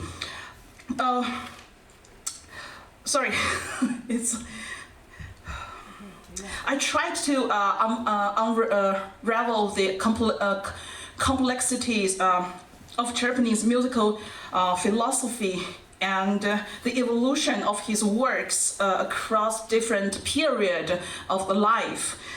Control to my research, it was the recognition that his music is inseparable from his life's journey as a Russian immigrant. Thus, my first half of my study placed a particular emphasis on Tcherepnin's life experience, starting from his formative year in Georgia to Paris, Georgia and Paris to his folklore journey in China, to his marriage life with Ming under Nazi-occupied Paris. And the second half of my study focused on rich elements that Tcherepnin had collected during his stay in China, as well as his unique compositional innovations. During 1934 and 1937, Tcherepnin's time in China was split between Shanghai and Beijing. In Shanghai, as an honorary professor at National Conservatory, he initiated the first piano works competition in the history of China. And in Beiping, although less documented, he fully immersed himself in local life, engaging with students and faculty at the National Beiping University Women's College. Tcherepnin also forged strong bonds with Beijing opera master Qi Rushan and Meilan Fang. Studying the pipa under Cao Anhe demonstrated his commitment to learn local music. Embracing Chinese cultural and musical idioms actually enhanced the conception of Eurasian to his music. During this period, he dedicated himself to piano compositions, collaborating with the National Conservatory of Music on a pentatonic textbook and producing Opus 51, 52, and 53. This picture is took in 1934, Tcherepnin with Shanghai Symphony Orchestra. And this is Tcherepnin with the faculty at the National Conservatory. This is the book, Piano Study on Pentatonic Scale textbook. And let's see some picture he took in Beiping. This is Master Cao Anhe. And here are students, their students and faculty at National Beiping University. I think this is the right left person is Meilan Fang, and the right person is Qi Rushan. Okay. In 1937, Tcherepnin returned to Paris from China. However, the post-China years were turbulent. But fortunately, by marrying Ming and becoming a father, he found the strength to endure the Nazi occupation. The liberation of Paris in 1945 sparked a burst of creativity for Tcherepnin, leading to works that combined past experiences with innovation. Opus 71, 7 songs on Chinese poems, was an early composition of this period, showcased his engagement with vocal compositions and ongoing interest in Chinese musical elements. These songs performed at the first Prague Spring Festival in 1946 and other stages in Europe. By the soprano and my former teacher at Shanghai Conservatory of Music, Zhou Xiaoyan, also known for Alice Zhou. In Paris, Tcherepnin emerged as a nurturing force for Chinese artists, particularly for Zhou Xiaoyan, who had been struggling linguistic and cultural barriers to find her voice. Under Tcherepnin's mentorship, Alice Zhou transformed into distinguished artist after World War II. Tcherepnin was so happy to see her achievement, so especially crafted these songs, 7 songs, as well as Opus 72, the nymph and the farmers dedicated to her. With Opus 71 and 72, Tcherepnin had reached the peak of his experimentation with Chinese folkloric music.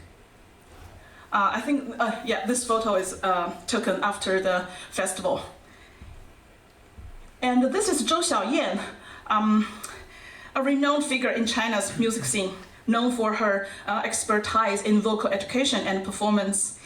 After returning to China, she made great contribution to the development of vocal music in China. This photo, we saw this morning already. This photo, he just performed in the Europe stage. And this photo is Professor Zhou and me. We took this picture in 2009. I'm so proud to study with her during my academic year. Okay, in Opus 71, 6 out of 7 songs crafted in 1945 in Paris, dedicated to Alice Zhou. But however, the 6th piece, My Sister Hong Cai, was penned in 1948 in New York, dedicated to Chinese tenor Richard Wu. Tcherepnin translated all 7 songs into English and Russian. The music score was published by Belayev. I'm not sure it's correct. Belayev. Belayev. In 1956. while EMI published the only existing recording in 1979, sung by tenor Nikolai Jeda and accompanied by Tcherepnin himself. Okay, Tcherepnin composed Opus 71 on the Chinese pentatonic scale and employed his innovation interpoint technique extensively throughout the song set. The abundant use of Chinese elements undoubtedly add depth and interest for listeners. However, it's worth noting that Tcherepnin's 9-step scale is not included in this set. Now let me showcase the Chinese musical elements that Tcherepnin incorporated in Opus 71. Pipa, a plucked instrument known for its unique playing technique and sound characteristics.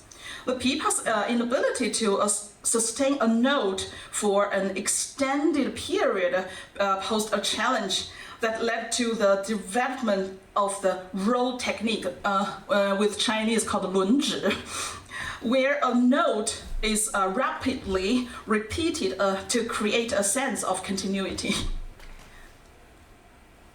Tcherepnin masterfully incorporated this playing technique into his compositions, notably in Opus 71, number 2, to Answer the Merchant, and Opus 52, number 3, Homage to China. We can see both pieces open with an arpeggio, and then followed by rapidly note repetitions. A direct emulation of Pipa's artistry. We can see the picture here. Tcherepnin took this picture on June 16th, 1934, not long after he arrived in Beiping, when he studied pipa with Master Cao Anhe. In the photo, we can see Tcherepnin wore Chinese long shirt, Chinese cap, and round mouth closed shoes as he handed a pipa with a delighted expression on his face. From this photo, we can surmise that learning to play the pipa was an enjoyable task for him. Okay, in addition to the pipa, Tcherepnin integrates elements from various traditional Chinese instruments. The guqin, with its rich history and emotional resonance, influences Opus 71, number 5, 春晓. The yangqin, blending characteristics of percussion and string instruments, and known for its unsubstantial volume, informs the prelude of Opus 71 through its distinctive striking techniques. Moreover, Tcherepnin incorporates the symbolic and introspective qualities of Chinese bells, especially in their use in poetry and religious contexts, to enhance the spiritual depth in pieces like the third one, the robe of golden brocade, 金缕衣. Using their tonal and auditory properties to create a reflective musical atmosphere. Okay, next, I will play a short video of Luogu ensemble for you to experience the unique rhythm.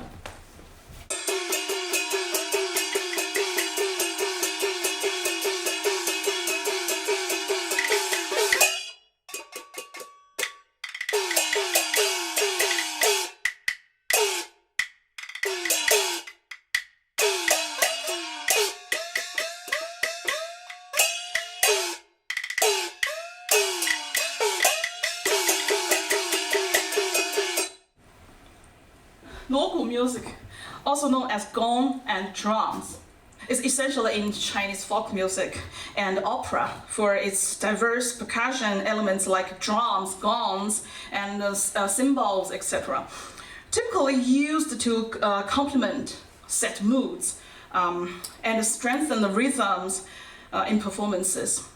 Tcherepnin uses its energetic rhythms in number 4, 5, 6, and 7, showcasing his deep appreciation of our Chinese traditions.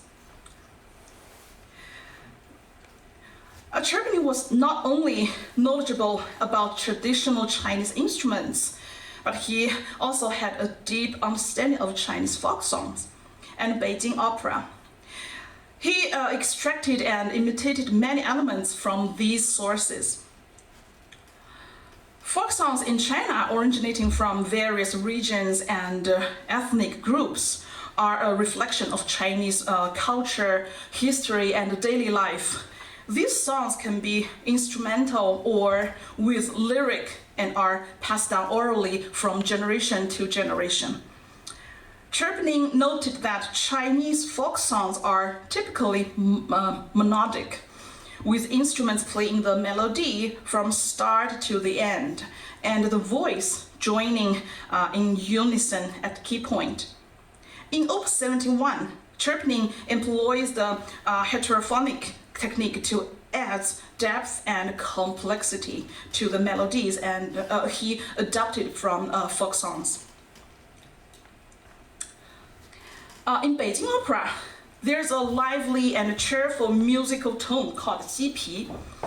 It's characterized by its cheerful and powerful singing, compact rhythm, and is perfect for expressing emotion like joy, determination, or indignation. One famous Beijing opera piece called Chang uses this music tone. Interestingly, Tcherepnin's Chang, the 7th piece, Drinking Song, closely follows the lively and cheerful tempo of Beijing opera. He marked as Allegro vivo, indicating a fast and merry performance. I can sing a little bit, xipi, yeah, then we can see compared to Tcherepnin's Chang. I think the tempo are very similar. The xipi is 君不见黄河之水天上来，奔流到海不复回 kind of that. Then Tcherepnin's Chang is 君不见黄河之水天上来. I think the tempo quite similar. Okay. He also used another 3 elements from Beijing opera. First called 散起. Sorry. A free-form introduction for in Chinese opera with unconventional strum beats, like we heard in the video. We can catch the strum beat immediately. They just unconventional strum beat there. The prelude of the first song in Op. 71 uses this traditional opening form. The second, called 紧锣密鼓, widely beating drums and gongs. Is used in Chinese opera for dramatic emphasis and character entrances. The third, called 紧拉慢唱, tight intro and slow singing, a method to create contrast and tension, highlighting emotional depth in opera. Tcherepnin not only incorporates folkloric elements, but also demonstrates a profound understanding of Chinese poems in terms of their forms, rhythms, and artistic themes. In Madame Ouyang's morning presentation, I was thrilled to hear her example on how deeply Tcherepnin appreciated a Chinese poem. In fact, during my research on Op. 71, I was astonished by how precisely Tcherepnin conveyed a Chinese poem into his music in this Op. 71. In this opus, he features 2 types of Chinese poetry. The first type, called 杂诗, an ancient form with diverse themes. The first song, 知足歌, is a 杂诗 written by Fu Xuan, a poet from Western Jin dynasty. This form of poetry, known for its artistic and philosophical depth, is exemplified in Fu Xuan's 知足歌, which praises a simple life and contrasts wealth's allure with contentment's peace. This 知足歌 is a 5-character poem. In reciting poetry, we typically follow a rhythm of 1, 2, 3, 4, 5, kind of that. And here we can take a look at this example. We can see the rhythm of first 5 character is 弦夜微风起. Tcherepnin accurately expresses this rhythm through his music. Okay. Another form called Tang poetry, Tang Shi. Today I would like to focus on Li Bai and Meng Haozhan's poem. Li Bai, also called Li Taipei, renowned for using natural and unrestrained language. His poetry vividly expresses personal emotions, reflecting a deep longing for freedom and individual values. Number 2, To Answer the Merchants, and number 7, Drinking Song, are compositions based on poems by Li Bai. To Answer the Merchants is a 7-character poem. The meaning of, here is the part of the song. The meaning of this song, we can see that. The meaning of this song, these lines describes the serene departure of peach blossoms and flowing water, evoking a sense of another realm beyond the earth. And the music by Tcherepnin here vividly captures the flowing water. We can see the right part. We can see the notes, the shape of the notes. It's flowing water already. Okay, another the 7th 将进酒 drinking song are this is also called 7 character, but it's not it's another form. It's called 7 character 乐府 style poem by Li Bai. Its recitative style differs slightly from that of typical 7 characters poems. Li Bai prefixed the original 7 characters with the first characters 君不见, which is common practice in 乐府 poetry. Now I will recite the opening lines of this poem, and all of you can follow my rhythm to see if Tcherepnin composed the music to match it perfectly. 君不见黄河之水天上来，奔流到海不复回。I just found it's the rhythm just perfectly matches the the music rhythm just perfectly matched the poem's the tempo rhythm. Okay, the Meng Haozhan, his poems typically serene and focus on landscapes, pastoral scenes, and travels. Are mostly short, like 5-character works. His famous poem 春晓 is a prime example of his style. Not this page. This 春晓 captures the poet's thoughts upon waking in the morning, painting a scene of spring where birdsong fills the air, expressing the poet's love for spring, for the season. Tcherepnin pioneering incorporated the elements of bird singing into his early composition. In this song, he once again utilized this element, showcasing the melodious and pleasing bird sounds through the technique and tone color of the coloratura soprano. Additionally, this song is a perfect example of Tcherepnin employing his famous interpoint compositional technique extensively. He defined 3 types of interpoint, vertical, horizontal, and metrical. The vertical interpoint is a combination of melodies that alternate their respective attack points, avoiding coincidental attacks of normal contrapuntal procedure.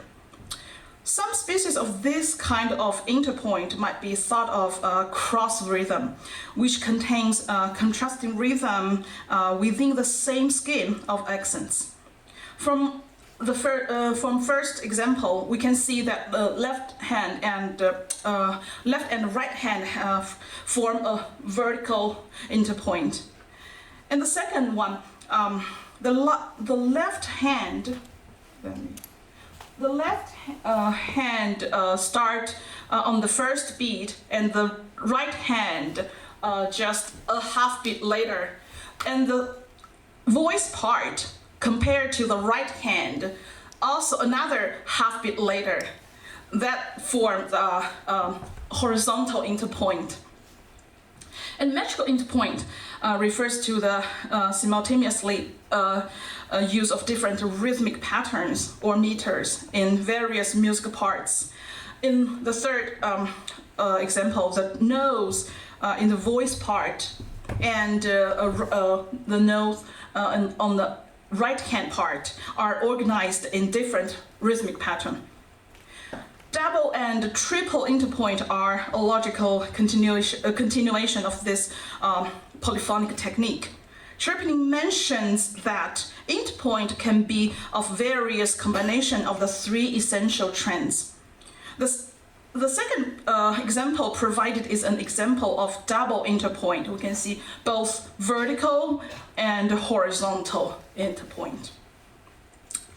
There are numerous compositional creations and musical elements within Opus 71 Mr. Tcherepnin wished to share with us. These songs poses significant artistic value and reserve to be appreciated and interpreted on more different occasions. As we draw to a close, I find myself reflecting a historical moment that echoing through to our presented gathering. In March 1937, Liu Xuan, one of Tcherepnin's Chinese students, bid farewell to Mr. Tcherepnin as he departed China for the final time. Liu Xuan expressed his sentiments by calling Tcherepnin a red light illuminating the way ahead. Today, so many years later,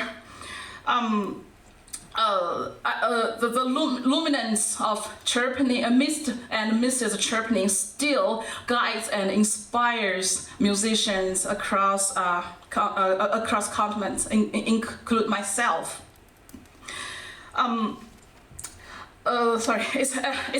It has been my great honor to delve into Mr. Tcherepnin's Opus 71 for my DMA dissertation, forging a deep connection that transcends mere academic pursuit. I also extend my heartfelt gratitude to the Tcherepnin Society for orchestrating this remarkable festival for us to converge and celebrate our shared passion. Thank you.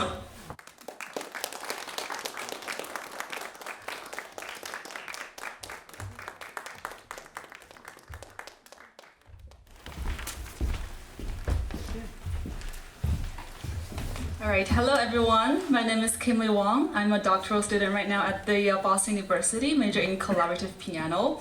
It is my honor to be one of the presenters today, and I've learned so much through today's presentation. And I'm very excited to present my research on Alexander Tcherepnin. This research, as you can see, is on Alexander Tcherepnin's cycle of 7 Chinese folk songs and how he incorporated Chinese elements into Western music composition. Cultural exchange in music between the East and the West was already evident in the 8th century, when European Christian hymns first arrived in China. In the 20th century, there was a growing interest in ethnomusicology in the West, and the integration of non-Western musical elements into compositions was a trend at the time. Among these works, Alexander Tcherepnin's cycle of 7 Chinese folk songs was a great example, which was composed in 1962. As we learned today, Tcherepnin had a profound bond with the Chinese culture, and his Opus 95 cycle arranges 7 Chinese folk songs in the style of Western art songs. So the vocal line is actually taken from the original tune from the folk songs, and the piano accompaniment is Tcherepnin's authentic composition. There are going to be 4 parts of today's presentation. First, I'll talk about how cultural integration of the East and the West developed through centuries. Then we'll take a quick look at how Alexander Tcherepnin's different stages of life align with his 4 main compositional stages. Then I will give a brief introduction to the Chinese folk song culture before we dive into each song of the cycle and learn how Tcherepnin integrated Chinese elements and his own compositional technique in these songs. There was very limited knowledge in the West about Chinese music before the 19th century. There are several documentations recorded by diplomats and missionaries, as Mr. Cai mentioned this morning, but the focus was on music theory, philosophy, and temperament rather than music itself. Marco Polo here was the best-known culture ambassador of the West in the ancient times. He was an Italian diplomat who served at the Yuan dynasty's royal court in the 13th century. And he introduced Chinese music theory and Chinese instruments to Europe. Actually, there are a lot of legendary stories of Marco Polo in China. One fun story is that he was trying to take some recipe for food to Italy. They were trying to do some sort of like the savory pastry, but they forgot parts of the recipe, so it turned to pizza today. So that's the story. And another noticeable culture ambassador was Matteo Ricci, who was mentioned this morning as well. Also an Italian, he led a missionary trip to China in late 16th century. He introduced also Western music to the Chinese court and also brought back Chinese instruments to the West. As you can see in the pictures, very interesting here with some missionary imageries, clavichord, but with Chinese clothing.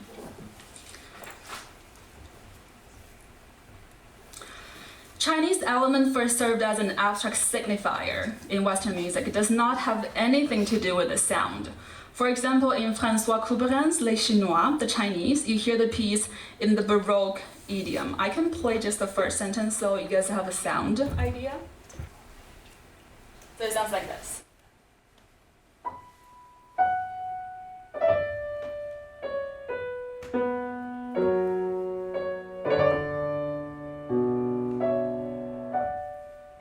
So without knowing the title, you won't recognize any Chineseness of this music.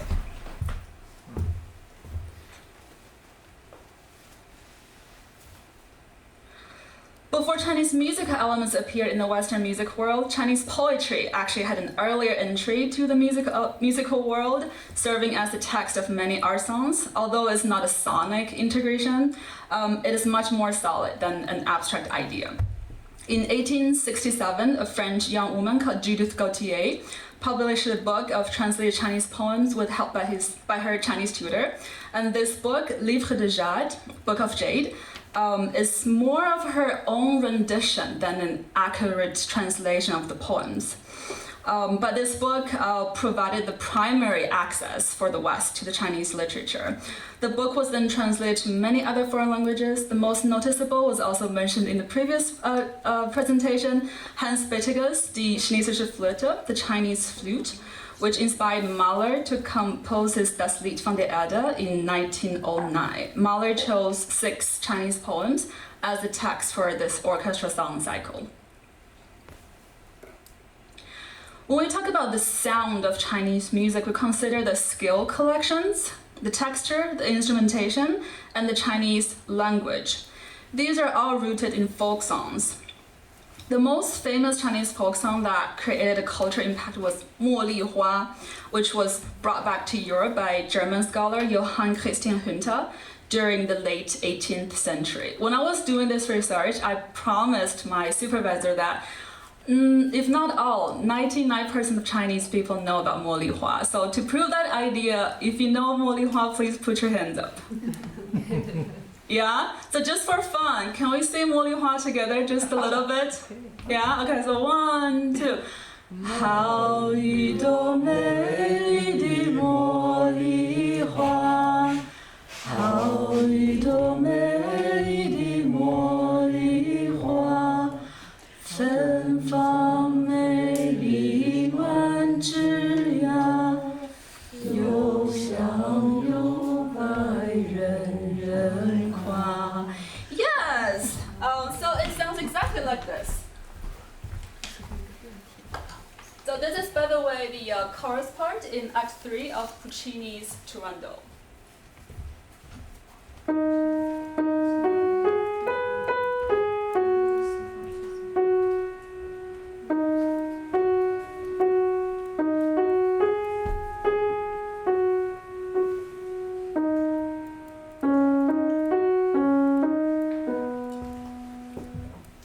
He actually heard this melody on the music box by one of his friends.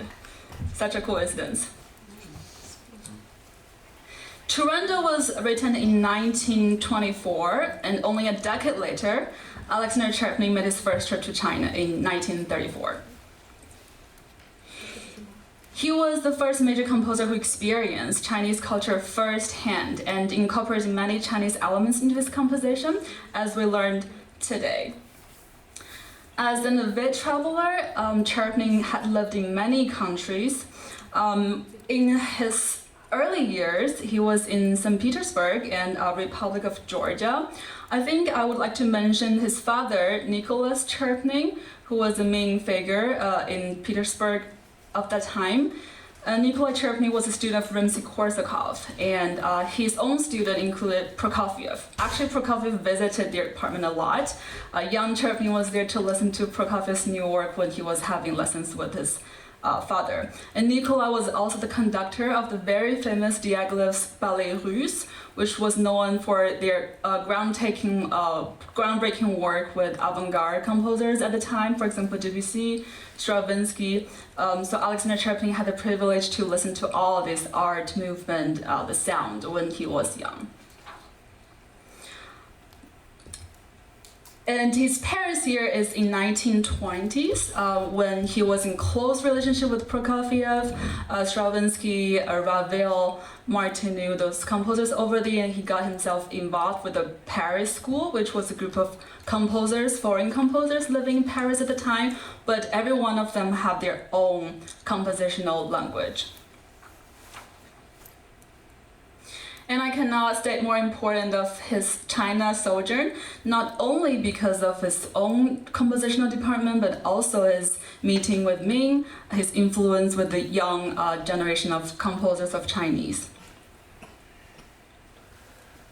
Tcherepnin is one of the first Western composers who not only just visited and passed by, he lived in China long enough to digest the national life and culture, and the result was his organic assimilation of the characteristic features of both musical language and broader musical thinkings in his music, which was definitely demonstrated in Opus 95, the cycle of Chinese folk songs. The cycle was again composed in 1962, when he later settled down in the States. He became an American citizen in 1958 and taught at the DePaul University in Chicago. There are 4 main compositional periods of Tcherepnin's output. His 9-step scales and interpoint period was in parallel to his Paris years, when all the composers are also invented their own compositional language, as well as Tcherepnin himself. And his folk song period was after his visit to Asia. As Mengxi said, it was the folk song cure for him. He was actually questioning about if the complexity of the new contemporary technique would hinder the assimilation or the expression of the music, so he was trying to get his music closer to the people. And he found the solution in folk music. The synthesis period was described by himself as a time during which he tried to combine all his previous styles. Cycle of 7 Chinese folk songs were written in this period. Before we learn about each song from the cycle, let's talk about the tradition of Chinese folk song culture. China is known for its vast geographical expansion and its diverse population. It is a country with 56 different nationalities. Han is the majority, and other 55 minority nations each has their own traditions. They speak different languages, as you can see in the pictures here. All representatives of the 56 nations, they all have their own costumes, they have their own language and culture, which results in different characteristics of the folk songs. In 1979, a massive fieldwork was led by the Chinese musicologists to collect and transcribe folk songs from all over China, and the project lasted for almost 30 years. The final product was the Anthology of Folk Music of the Chinese People, contains 270,000 pages and about 180,000 folk songs. And throughout this period, many folk songs were brought to the urban cities and popularized. Some songs from the minority nations were rearranged or transcribed to a different text to seek their dissemination. It is worth noting that Tcherepnin completed this cycle of songs before the fieldwork project was initiated. And out of the 7 songs, 4 appeared in the anthology. 2 were rearranged and popularized by songwriter Wang, who was known as the folk song king of the Northwest China. The origin of the remaining song has not been found at this stage of research. The song was claimed by Alexander Tcherepnin to be a melody from kunqu, which is a form of traditional Chinese opera. Lastly, let's take a look at the classification of Chinese folk songs. There are 3 main categories. Haozi refers to a type of working song. It was created while people were working in the field. Shangge is directly translated as mountain song. It is originated, of course, in the mountains. People sing mountain songs when they need to gather firewood or herd animals or travel in the mountains. Finally, xiaodiao generally refers to songs that are not haozi or shangge. Tcherepnin's cycle covers all 3 categories, and we'll take a closer look into the characteristics of the category as we talked about the song cycle. There's another question before we move into the songs. Is this cycle really a song cycle? Song cycle refers to a group of songs that are designed to perform together in order, linked by cohesive musical elements or a narrative. There's no apparent links in the Opus 95 that sequences the song in a particular order. The text does not follow consecutive narrative either, so I would argue this is not a song cycle, at least not in the traditional way. In fact, there is a prize-winning recording by Yi Guisi for these songs. Opus 95 was written for him. When he performed these songs, he did not follow the order of the songs in the score. So today we'll discuss these songs in an order based on the type and the level of complexity. So first, working song. As the title reveals, is from the category of haozi. This song is call to action for people to work and clear the weeds in the field so that the young sprouts can grow healthily. The Chinese title translated directly to hoeing song, not working song. The fact that Tcherepnin chose working song as the song's title shows that his awareness of the folk song category. The labeled words here are called padding word. Padding words are often added in the Chinese folk songs to reinforce expressions of the mood or to complement phrase structures to achieve a melodic flow. And the words here do not contain any literal meanings, but they vividly illustrated the puff and blow of the farmers at the work. There are 3 sections in this song, each with identical text and the same melody in the vocal part. However, in the piano part, the dynamic increases in every section, which shows the labor work is in progress and getting more and more intensive. The padding word is here added in the original transcription that was in the anthology, but as you can see, there's no elongated note on here, and then there is a metric dissonance. However, in Tcherepnin's version, this padding word here is elongated, so Tcherepnin clearly identified the use of the padding word, and this long elongated note is showing the expression of the farmer, the labor, very vividly. And the fact that there's no metric dissonance in Tcherepnin's version unifies the folk tune in common time. In this way, Tcherepnin achieved the overall fluidity of this working song.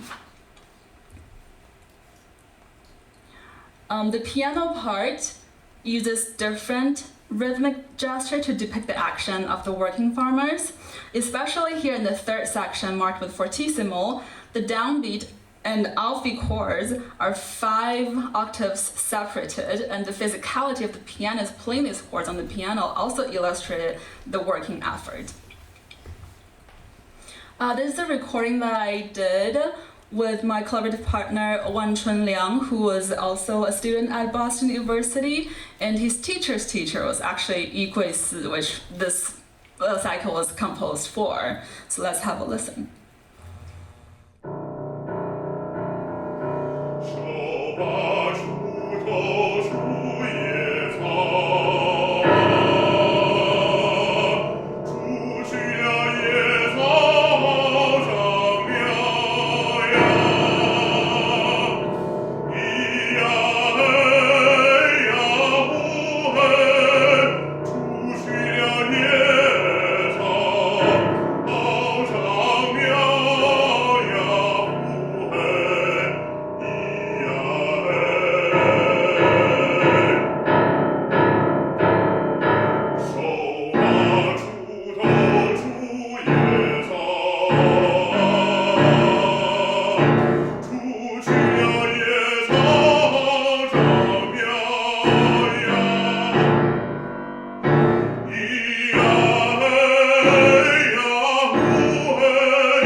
Alright, the next song, Buffalo Boy. Buffalo Boy is an example of Shangge mountain songs. The mountain song usually has a wider vocal range, reflecting the sense of freedom of the outdoor environment. The music is often improvisatory, sometimes involves call and response between characters, and all these features are shown in this song. The vocal range is a span of 11th, the widest among these 7 songs. Originally, the folk song is performed by 2 characters, but in Tcherepnin's arrangement, the 2 characters are sung by a single vocalist, similar to how Schubert's Erlkönig, sung by 1 performer who takes on all roles in the story. The story of Buffalo Boy tells about a girl traveling in the mountain in the springtime. When the flowers are blossoming, she saw a buffalo boy in the mountain playing a flute, and she then asked the boy where she could get a drink. And the buffalo boy said, recommended her that the best wine in the village. The buffalo boy in Chinese culture is in parallel to the shepherd boy in the Western literature. It is a rather complex song with free recit-like sections and other more rhythmically organized part. Tcherepnin captured the free spirits of the mountain song and assigning distinct tempo markings to each section to help convey the narrative clearly, as shown in the table here. The piano introduction and interlude contribute to the painting of the scenery in the mountain and emulate the buffalo boy playing a flute. Another notable aspect of this song is that Tcherepnin emulates the Chinese percussion instrument of bangzi.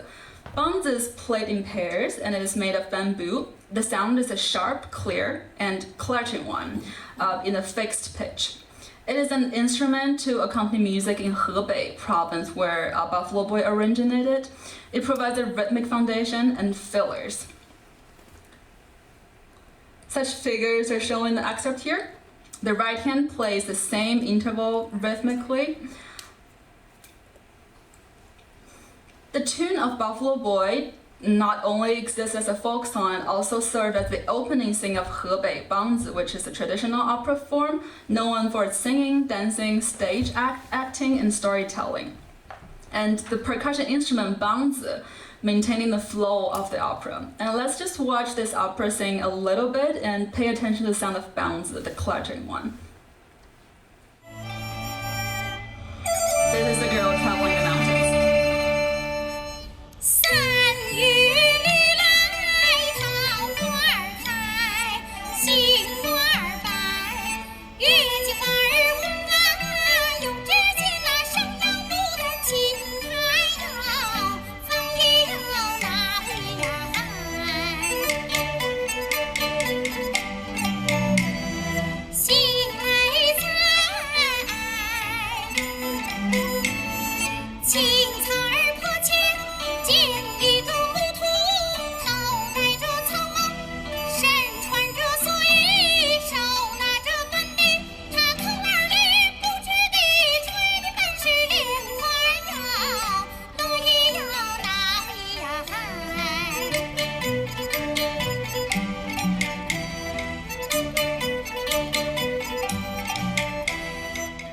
That's an idea of the click, click, and click. And let's listen to the arrangement, Tcherepnin's Buffalo Song.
Yeah, so you can hear the rhythmic playing the piano part.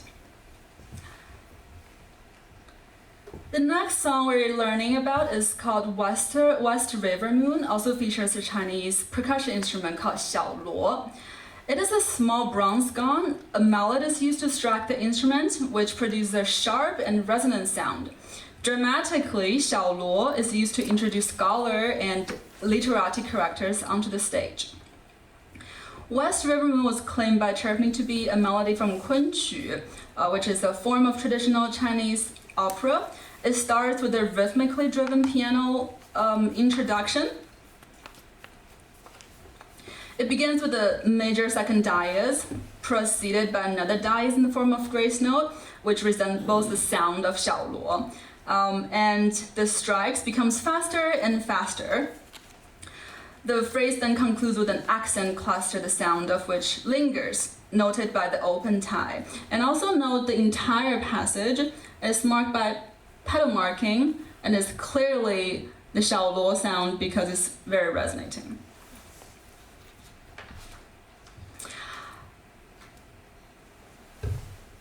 And the character being introduced on the stage is the poet Li Bai, which is the most iconic poet of the Tang dynasty who wrote the text of this song. And the text is a tidbit of 3 consecutive yet self-contained poems, which was written around 743 AD. It was during the springtime in the royal palace where Emperor Xuanzong and his cherished imperial concubine Yang Guifei were enjoying the blossoming flowers. Li Bai was called then to the palace to compose these poems in order to capture the joyful moments shared by the royal couple. Can you imagine if they had a camera, the poem would not be existing. Tcherepnin's introduction set the scene, which depicts the poet entering and preparing to present his poems.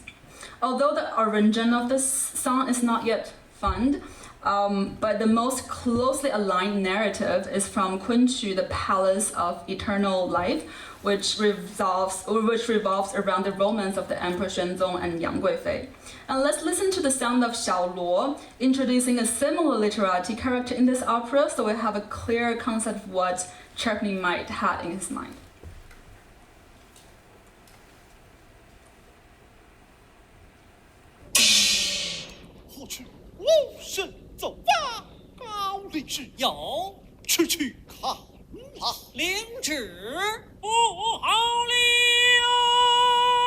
And here comes the character.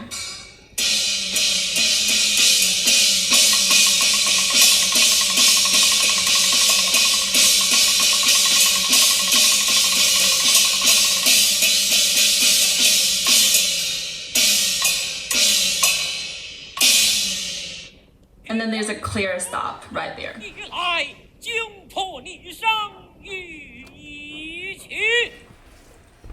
The 3 sections in West River Moon each features the same melody that accompanied by 3 different poems. However, the piano parts are differently written for each section, which demonstrated Tcherepnin's innovative and experimental approach to working with Chinese melodies. This quote from Tcherepnin's diary shows his discovery on Chinese orchestration. In native Chinese music, there's no harmony or counterpoint as we understand it, but in an orchestra, each musician has to play the same melody according to the capacities and the register of his instrument. This results in the false doubling, which creates a sort of native polyphony peculiar to Chinese music. In Western Moon, Cherepnin's piano accompaniment resembles the orchestra in Kunqu performance. The first section here shows the piano horizontally complementing the vocal line but doubling the voice in the marked places. And here, a little polyphony is introduced to create a juxtaposition and also a feeling of anachronism, which suggests that the scenery was a recollection of the past. In the second section of this song, Cherepnin explored the vertical possibilities of the pentatonic collection by stacking the notes from the collection to form a chordal sonority as shown here. And noticeably, Cherepnin used treble clef for both left hand and right hand of the piano, which resembles Mozart's recit campaniato skill. When the character is female, then the accompaniment will use the high register to represent that, because this section is talking about Yang Guifei's beauty. Whereas in the third section, both hands are used in bass clef because this section talks about the emperor's joy. Let's just listen, so let's see how Cherepnin captured the xiaoluo sound.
So right there at the very end, in the piano part, there is a polyphony introducing. So like right hand and left hand, they are both on the separate pentatonic scales.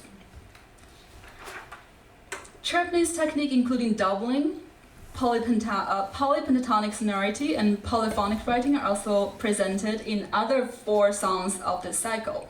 These songs belong to the category of xiaodiao. The folk song category portrays secular life of Chinese people. Typically, xiaodiao was performed for entertainment during the rest period when everyone does not need to work, to express personal emotions through dance or ballad. Love Song of the Wagon Driver and The Dance of Little Bird of Youth are both dance songs from Xinjiang province. The dance rhythm in Love Song of the Wagon Driver is marked by clear articulation, and the song expresses the wagon driver's love to a woman named Qingba Erhan and his wishes to marry her. Unlike other regions in China, the music in Xinjiang province often utilizes 7-step skills rather than pentatonic skills. For instance, this song, D, do I have that? Oh, we don't have D, but we have B here. So B flat and B natural are used interchangeably. Historically, the Silk Road traversed Xinjiang region, which brought influences from the various Western music culture. Its particular position resulted in this unique use of skills in Xinjiang region. This song maintains a danceable rhythm, and the layered texture here suggests that there's an orchestra playing and some instrument is doubling the voice. Let's give a listen to this song.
叫做干巴。 Another characteristic of music in Xinjiang province is that the music follows a relatively strict structure, which is illustrated in the piano part of Dance of the Little Bird of Youth. It is an example of a special structure form known as collective ending, 合尾, in which the section starts with different phrases but conclude with the exact same ones. As shown in the table here, A and A1 are paired with different ideas in the piano part, whereas the section B and B1 share the same polyphonic texture in the piano. This song talks about how youth passes by and vanishes like a little bird. 别的那样游 here, do I have that? Yes. Looks like petting word from before, but it's actually not. It is the Uyghur language that means little bird.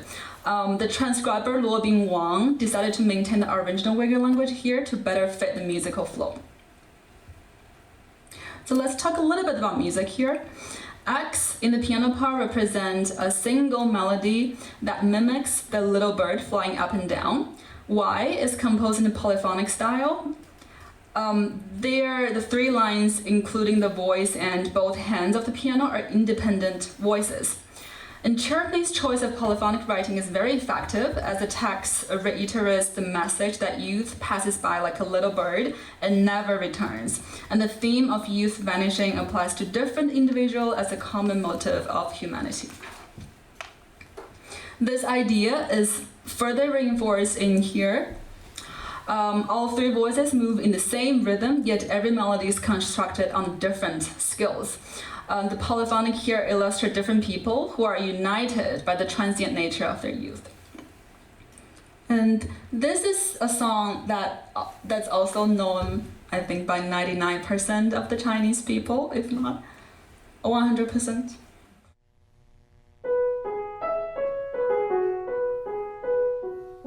太阳插上明早雨就爬上来，花儿谢了明年还是一样的开。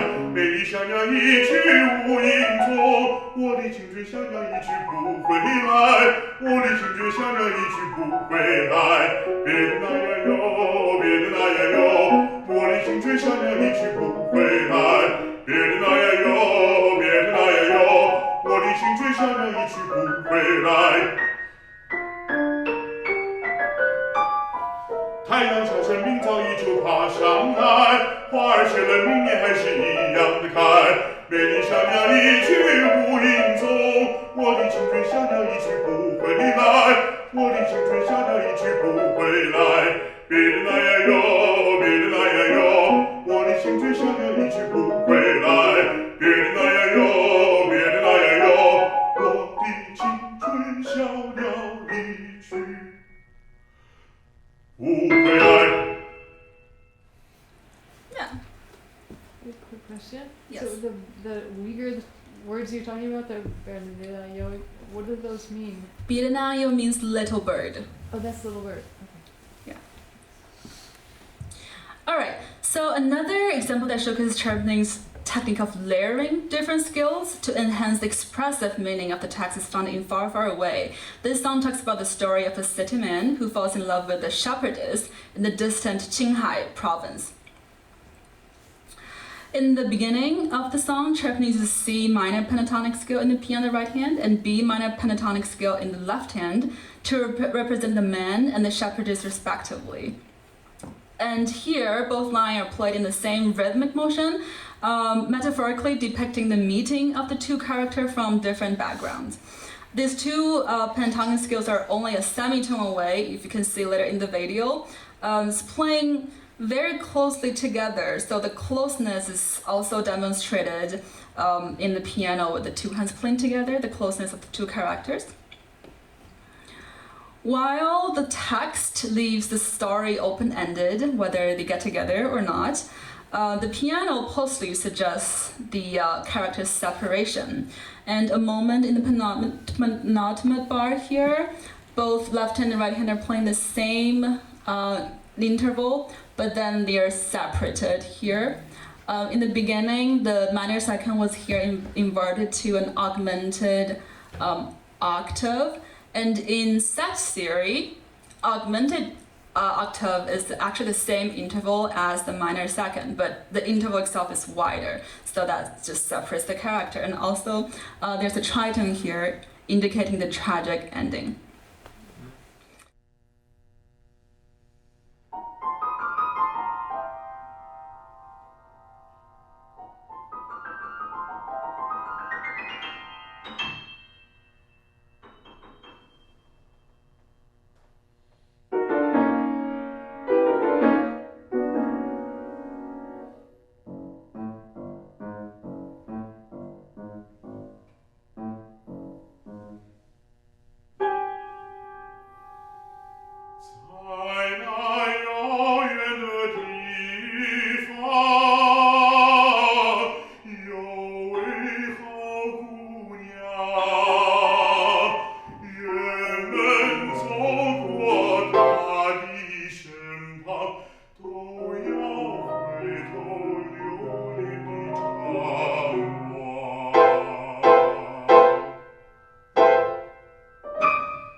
last song we'll learn about today is Farewell My Love. As discussed earlier, Opus 95 was composed during Tcherepnin's synthesis period, a time when he integrated all his previous developed styles, including his own innovations.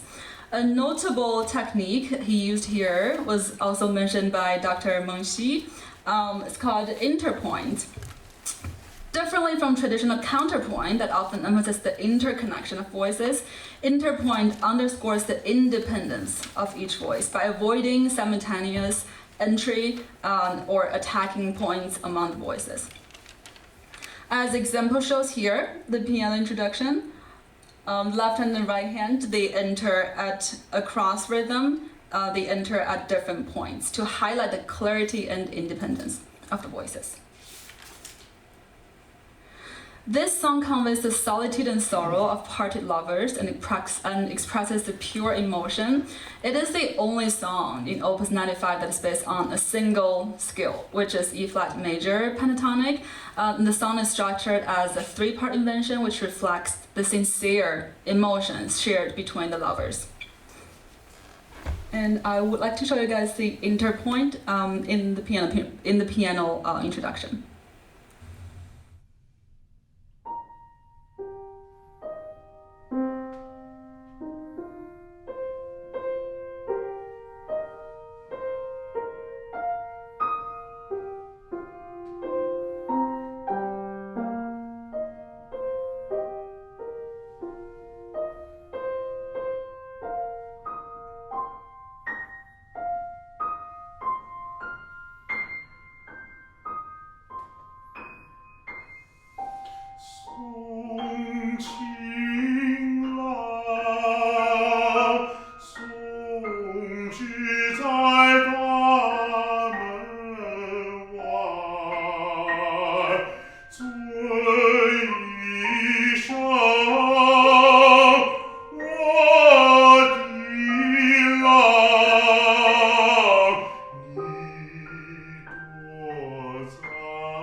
To conclude, in Opus 95, Tcherepnin was able to provide each song with a distinctive character through his understanding of Chinese folk song culture. He integrated Western compositional technique, including his own innovations to convey the meaning of the text, and also explored the boundaries within pentatonic collections. This research only provided a starting point of analysis of Tcherepnin's Opus 95, as there is a considerable complexity to explore from a musical theory perspective. As a pivotal figure in the cross-cultural endeavor between the East and the West, much research remains to be done on this significant composer who has written works for almost all genres, including operas, ballets, symphonies, and chamber music, solo works as well. Alexander Tcherepnin's Chinese connection, of course, extended beyond his compositional work. As Meilun wrote to Tcherepnin on his 75th birthday, Tcherepnin has managed to connect East and West in his art, as in his life. It is my pleasure to present to you my research today. I would like to take this opportunity to express my gratitude to the Tcherepnin Society and Sue Allen for sharing the manuscript score with me at the very beginning of my research and made this research possible. And this sums my presentation. Thank you all for being here with us today. Thank you.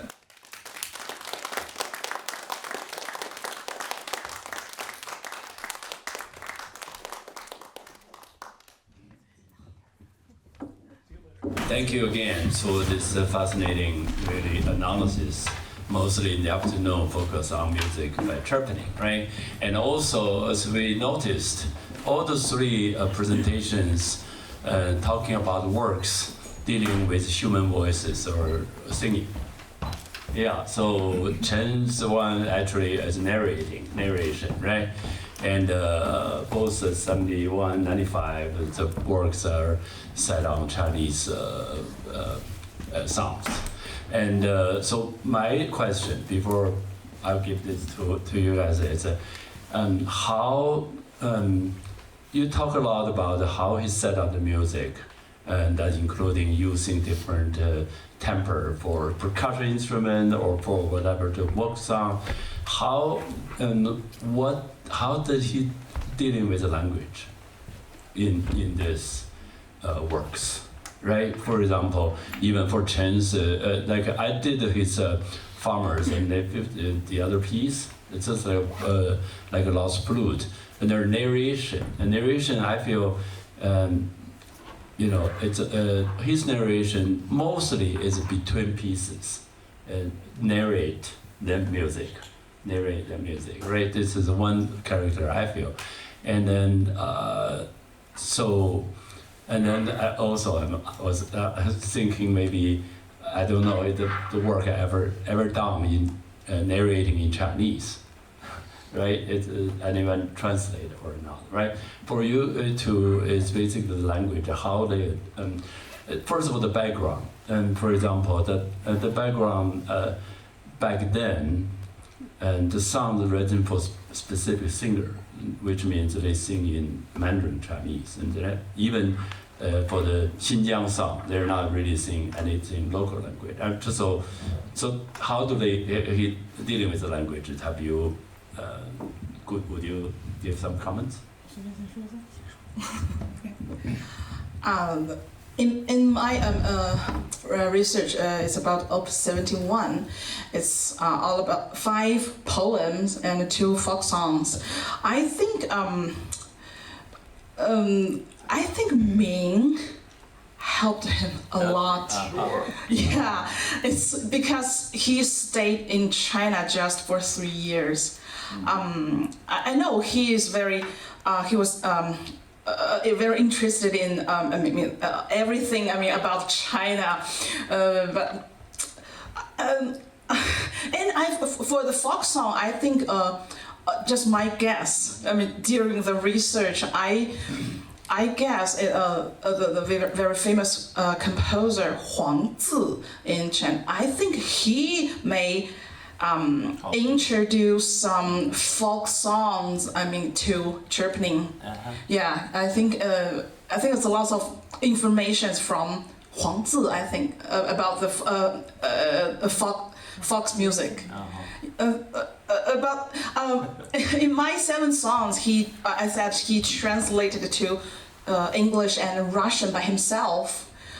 Can we without Ming? I think, but I think there is sometimes we can find a little bit different between original poem or original words. I think maybe it's also guess. I have no. I don't know. I think it's maybe about the editing. Maybe about it's very old. It's old.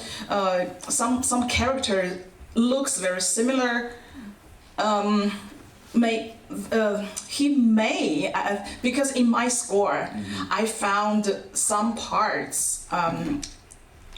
I guess maybe it's another character, but in the score is like Tian means sky, but maybe in the score he will read down like fu, like you mean the. Yeah. Somebody mistake or. I guess. I guess. Maybe somebody made a mistake. Yeah, that's right. Right. Yeah. Because in the 1934 to 1937, I think it's information is limited. Very limited. Yeah. And he got from somewhere. Yeah. But the translation. Yeah, I think during that time, 1920, 1930, in China, the language also are in the period of changing dramatically. Right. Yeah, so that's why I'm thinking, how does he deal with this? Because the Mandarin relatively just became like official language, right? During that time. Yes. And before that, the different part of China just speak different language. Yeah, so there's some scholar like Zhao Yuanren, Qingzhu, Huangzi, they all did lots of experiments on this between Chinese language and It's music. fascinating that this is the same thing that happened in Italy about a century before, and okay. how somehow China seems to, and in music as well. So it seems that China has gone through some things historically about a century after. Yeah, that's right. Or at least 80 years or so after what do the you West. think? Yeah. I think all three of us actually worked on different categories of how you would deal with words. Yeah. Because Mengxi in Opus 71, Tcherepnin actually composed for those original words. That's his own melody. Because I'm a collaborative pianist, I work a lot with singers, I'm a vocal coach, so I work a lot on art songs. So how composer approach the composition is to start with the text, because the text existed first, and then through the composer there's the music. So I guess Tcherepnin would read the text over and over again, but of course with Ming's help, because does he speak Chinese? I'm not sure. Yeah. No, but then if not, then it must be someone reciting the poem for him over and over again, because the inflection and the stress, the word stress. Because if you have the wrong word stress, the language does not make any sense. He didn't understand it, but he heard the music of the speech. Yes, exactly. It's interesting is he met Ming in 1934 since he get into China. So actually, it's possible and definitely get influence from her, right? Yes. Yeah. And I think in my work, because the melody are directly taken from the folk song culture, the words and melody were not composed by him. Then the most important part for him is to understand the culture, understand the folk culture and the Chinese culture in general, and how the orchestra would accompany the voice. Yeah. I think the lost fruit is different for the two pieces. Because we know Dr. Johnson asked first he gave Tcherepnin a collection, and he asked him to compose a work, and Tcherepnin read them in English. It's an English collection, so he read them in English translation. I guess he chose the 14 pieces text. The text is very hard for him. Because of the number of the poem is very difficult for him. The 170, more than the Hans Beetger's poem Clemtree. Beetger's is 43 poems only. So I think Tcherepnin has had a lot of effects on this work, and he chose it in his own idea, because in my research, something is very important for him. I think the village and work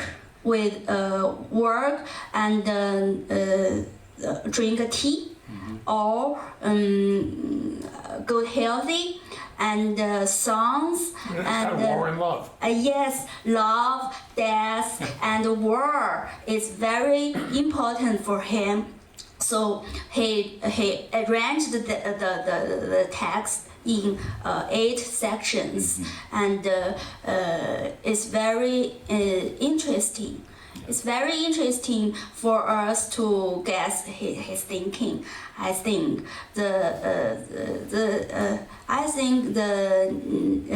Ming also help him, because the poems are very complex for Tcherepnin to understand it, and the poem is some translator freely for we Chinese to read it. Why I only have eight origins for the poems already until now. I think the one author is very difficult for me to understand the translation. In translation, he is called Mr. Chang. He's called Mr. Chang, I think. Maybe I searched for him a lot of time for my research, but I don't know who he is. And Tcherepnin chose 3 poems of Miss Zhang. So I don't know which one. And another author I think is called Tian Jinling. But in the history, we don't know who he is. So I really don't know what's the reason. That's all.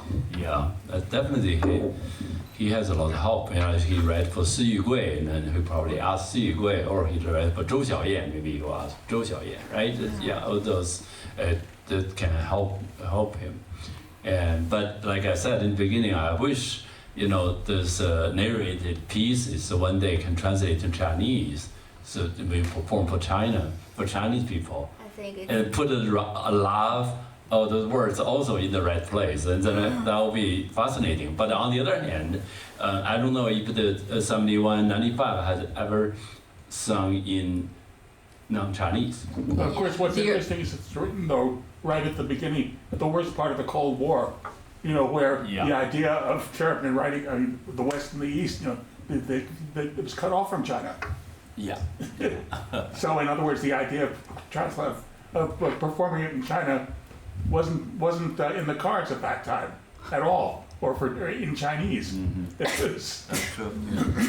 For Opus 95, there is an English version of the text, which was translated by Mo De Chang. Oh. Yeah, but I do think because we perform French melody in French and German Lieder in German. Yeah. So I think to perform the art songs in its own original language adds another layer of that culture, the sound, to the music. Yeah. Oh, sure. Of course. Yes, Yeah. but again, saying the English translation is very important for the dissemination. So I think it is. But for narration, he wrote English and French, right? First French and 2 the English. Yeah. And the collection is English. But I think culturally, it's about China, but it's also about China seen through Western eyes. It really is, I think.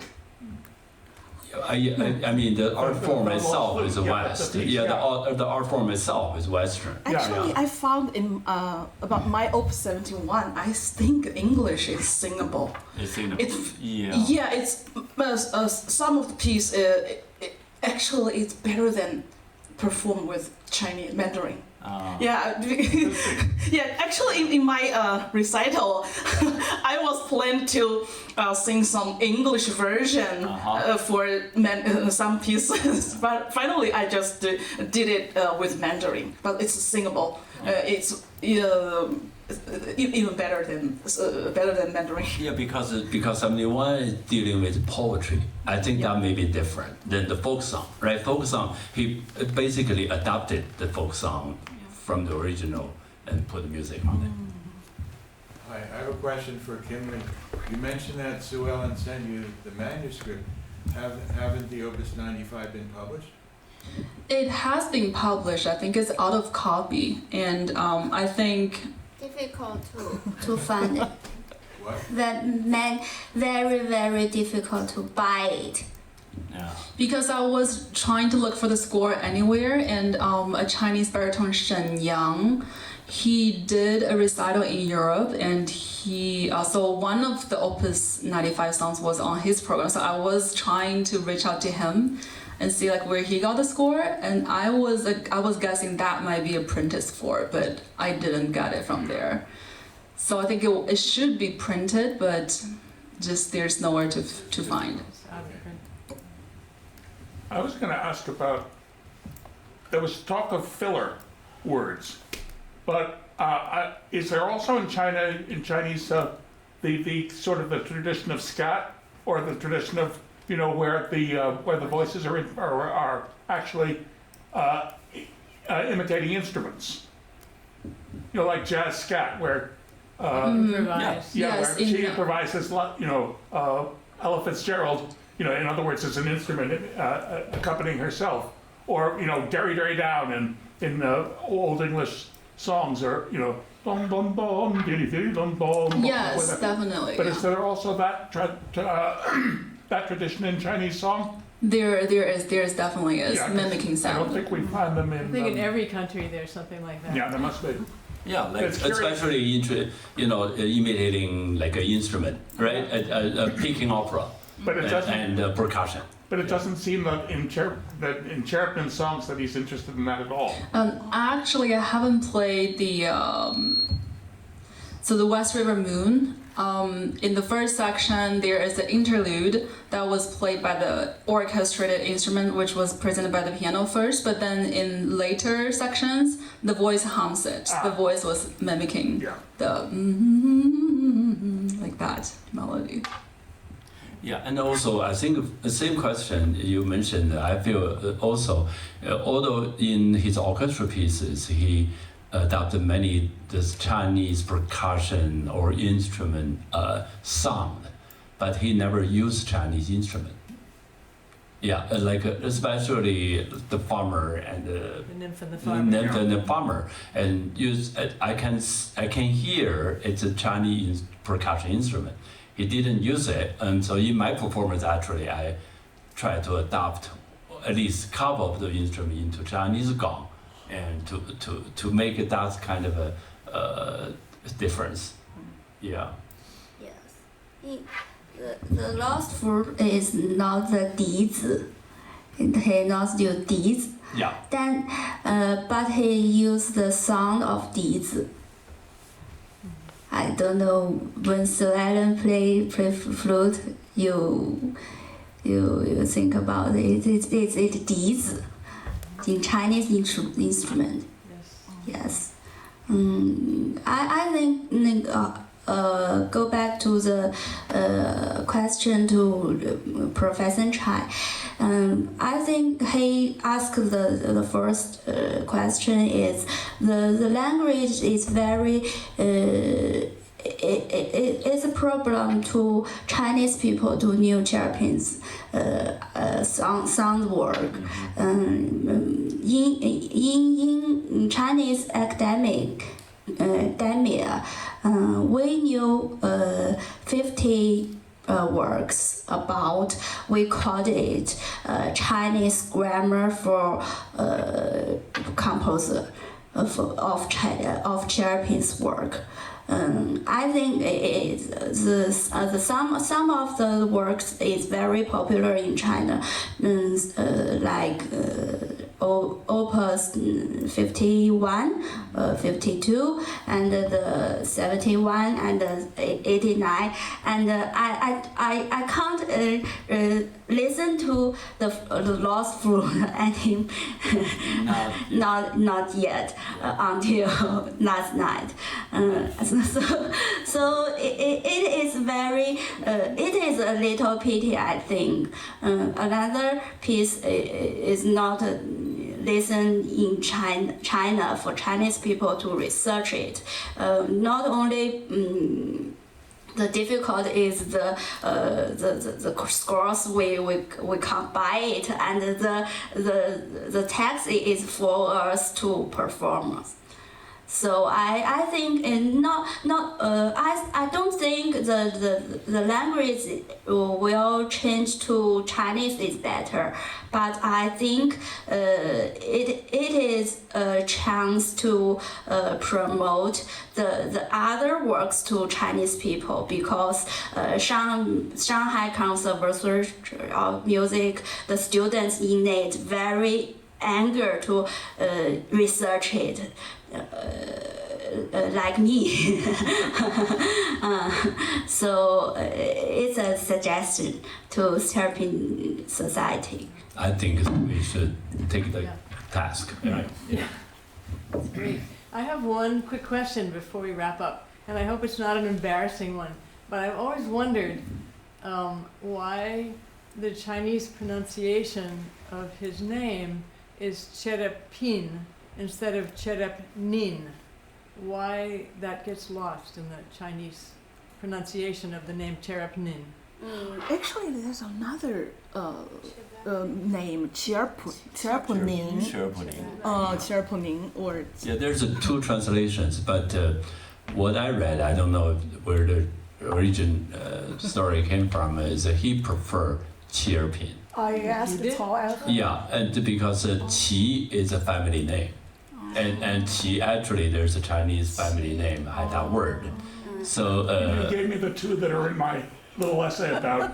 Yeah, that's right. Yeah. So that's what the I don't know. And when I visit Cao An, yeah, I brought it up. Why? You know what she said? 哎呀，那个肖友梅，她的普通话从来就没有学好过，她是讲广东话的。That's possible too. Yeah. The Cantonese. Yeah, that's possible too. Like Tcherepnin. Yeah. How do you say in Cantonese Tcherepnin? Tcherepnin. 肖友梅 Cantonese， 她讲广东话。That's right. Yeah. So it's so you see, this so fascinating, isn't it? Cantonese. 齊語品。本嚟嘅名。用 Only know the Chinese. In Chinese, how to say Tcherepnin? In Cantonese, how to say Tcherepnin? Tcherepnin. But in Cantonese. According to the translation. Yeah. 齊語品. Yeah, that sounds like I don't know. It's a no little complicated. There's no N. There's not N. There's not G sound, right? Yeah, right. Yeah, it's a.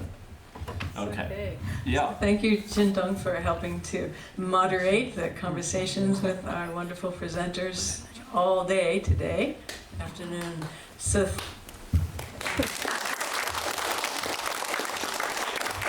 And I want to thank you all for sticking around. I know it's a long day today with all of this, but I think in general, everyone is feeling very excited from all the feedback about the concert last night and the presentations today. So thank you again, and I'm glad we have all learned more and more about the Tcherepnin family and the tradition and the music and the history and the culture and all of the various influences. So it's been a great journey. So thank you all for enjoying and joining us in presenting this.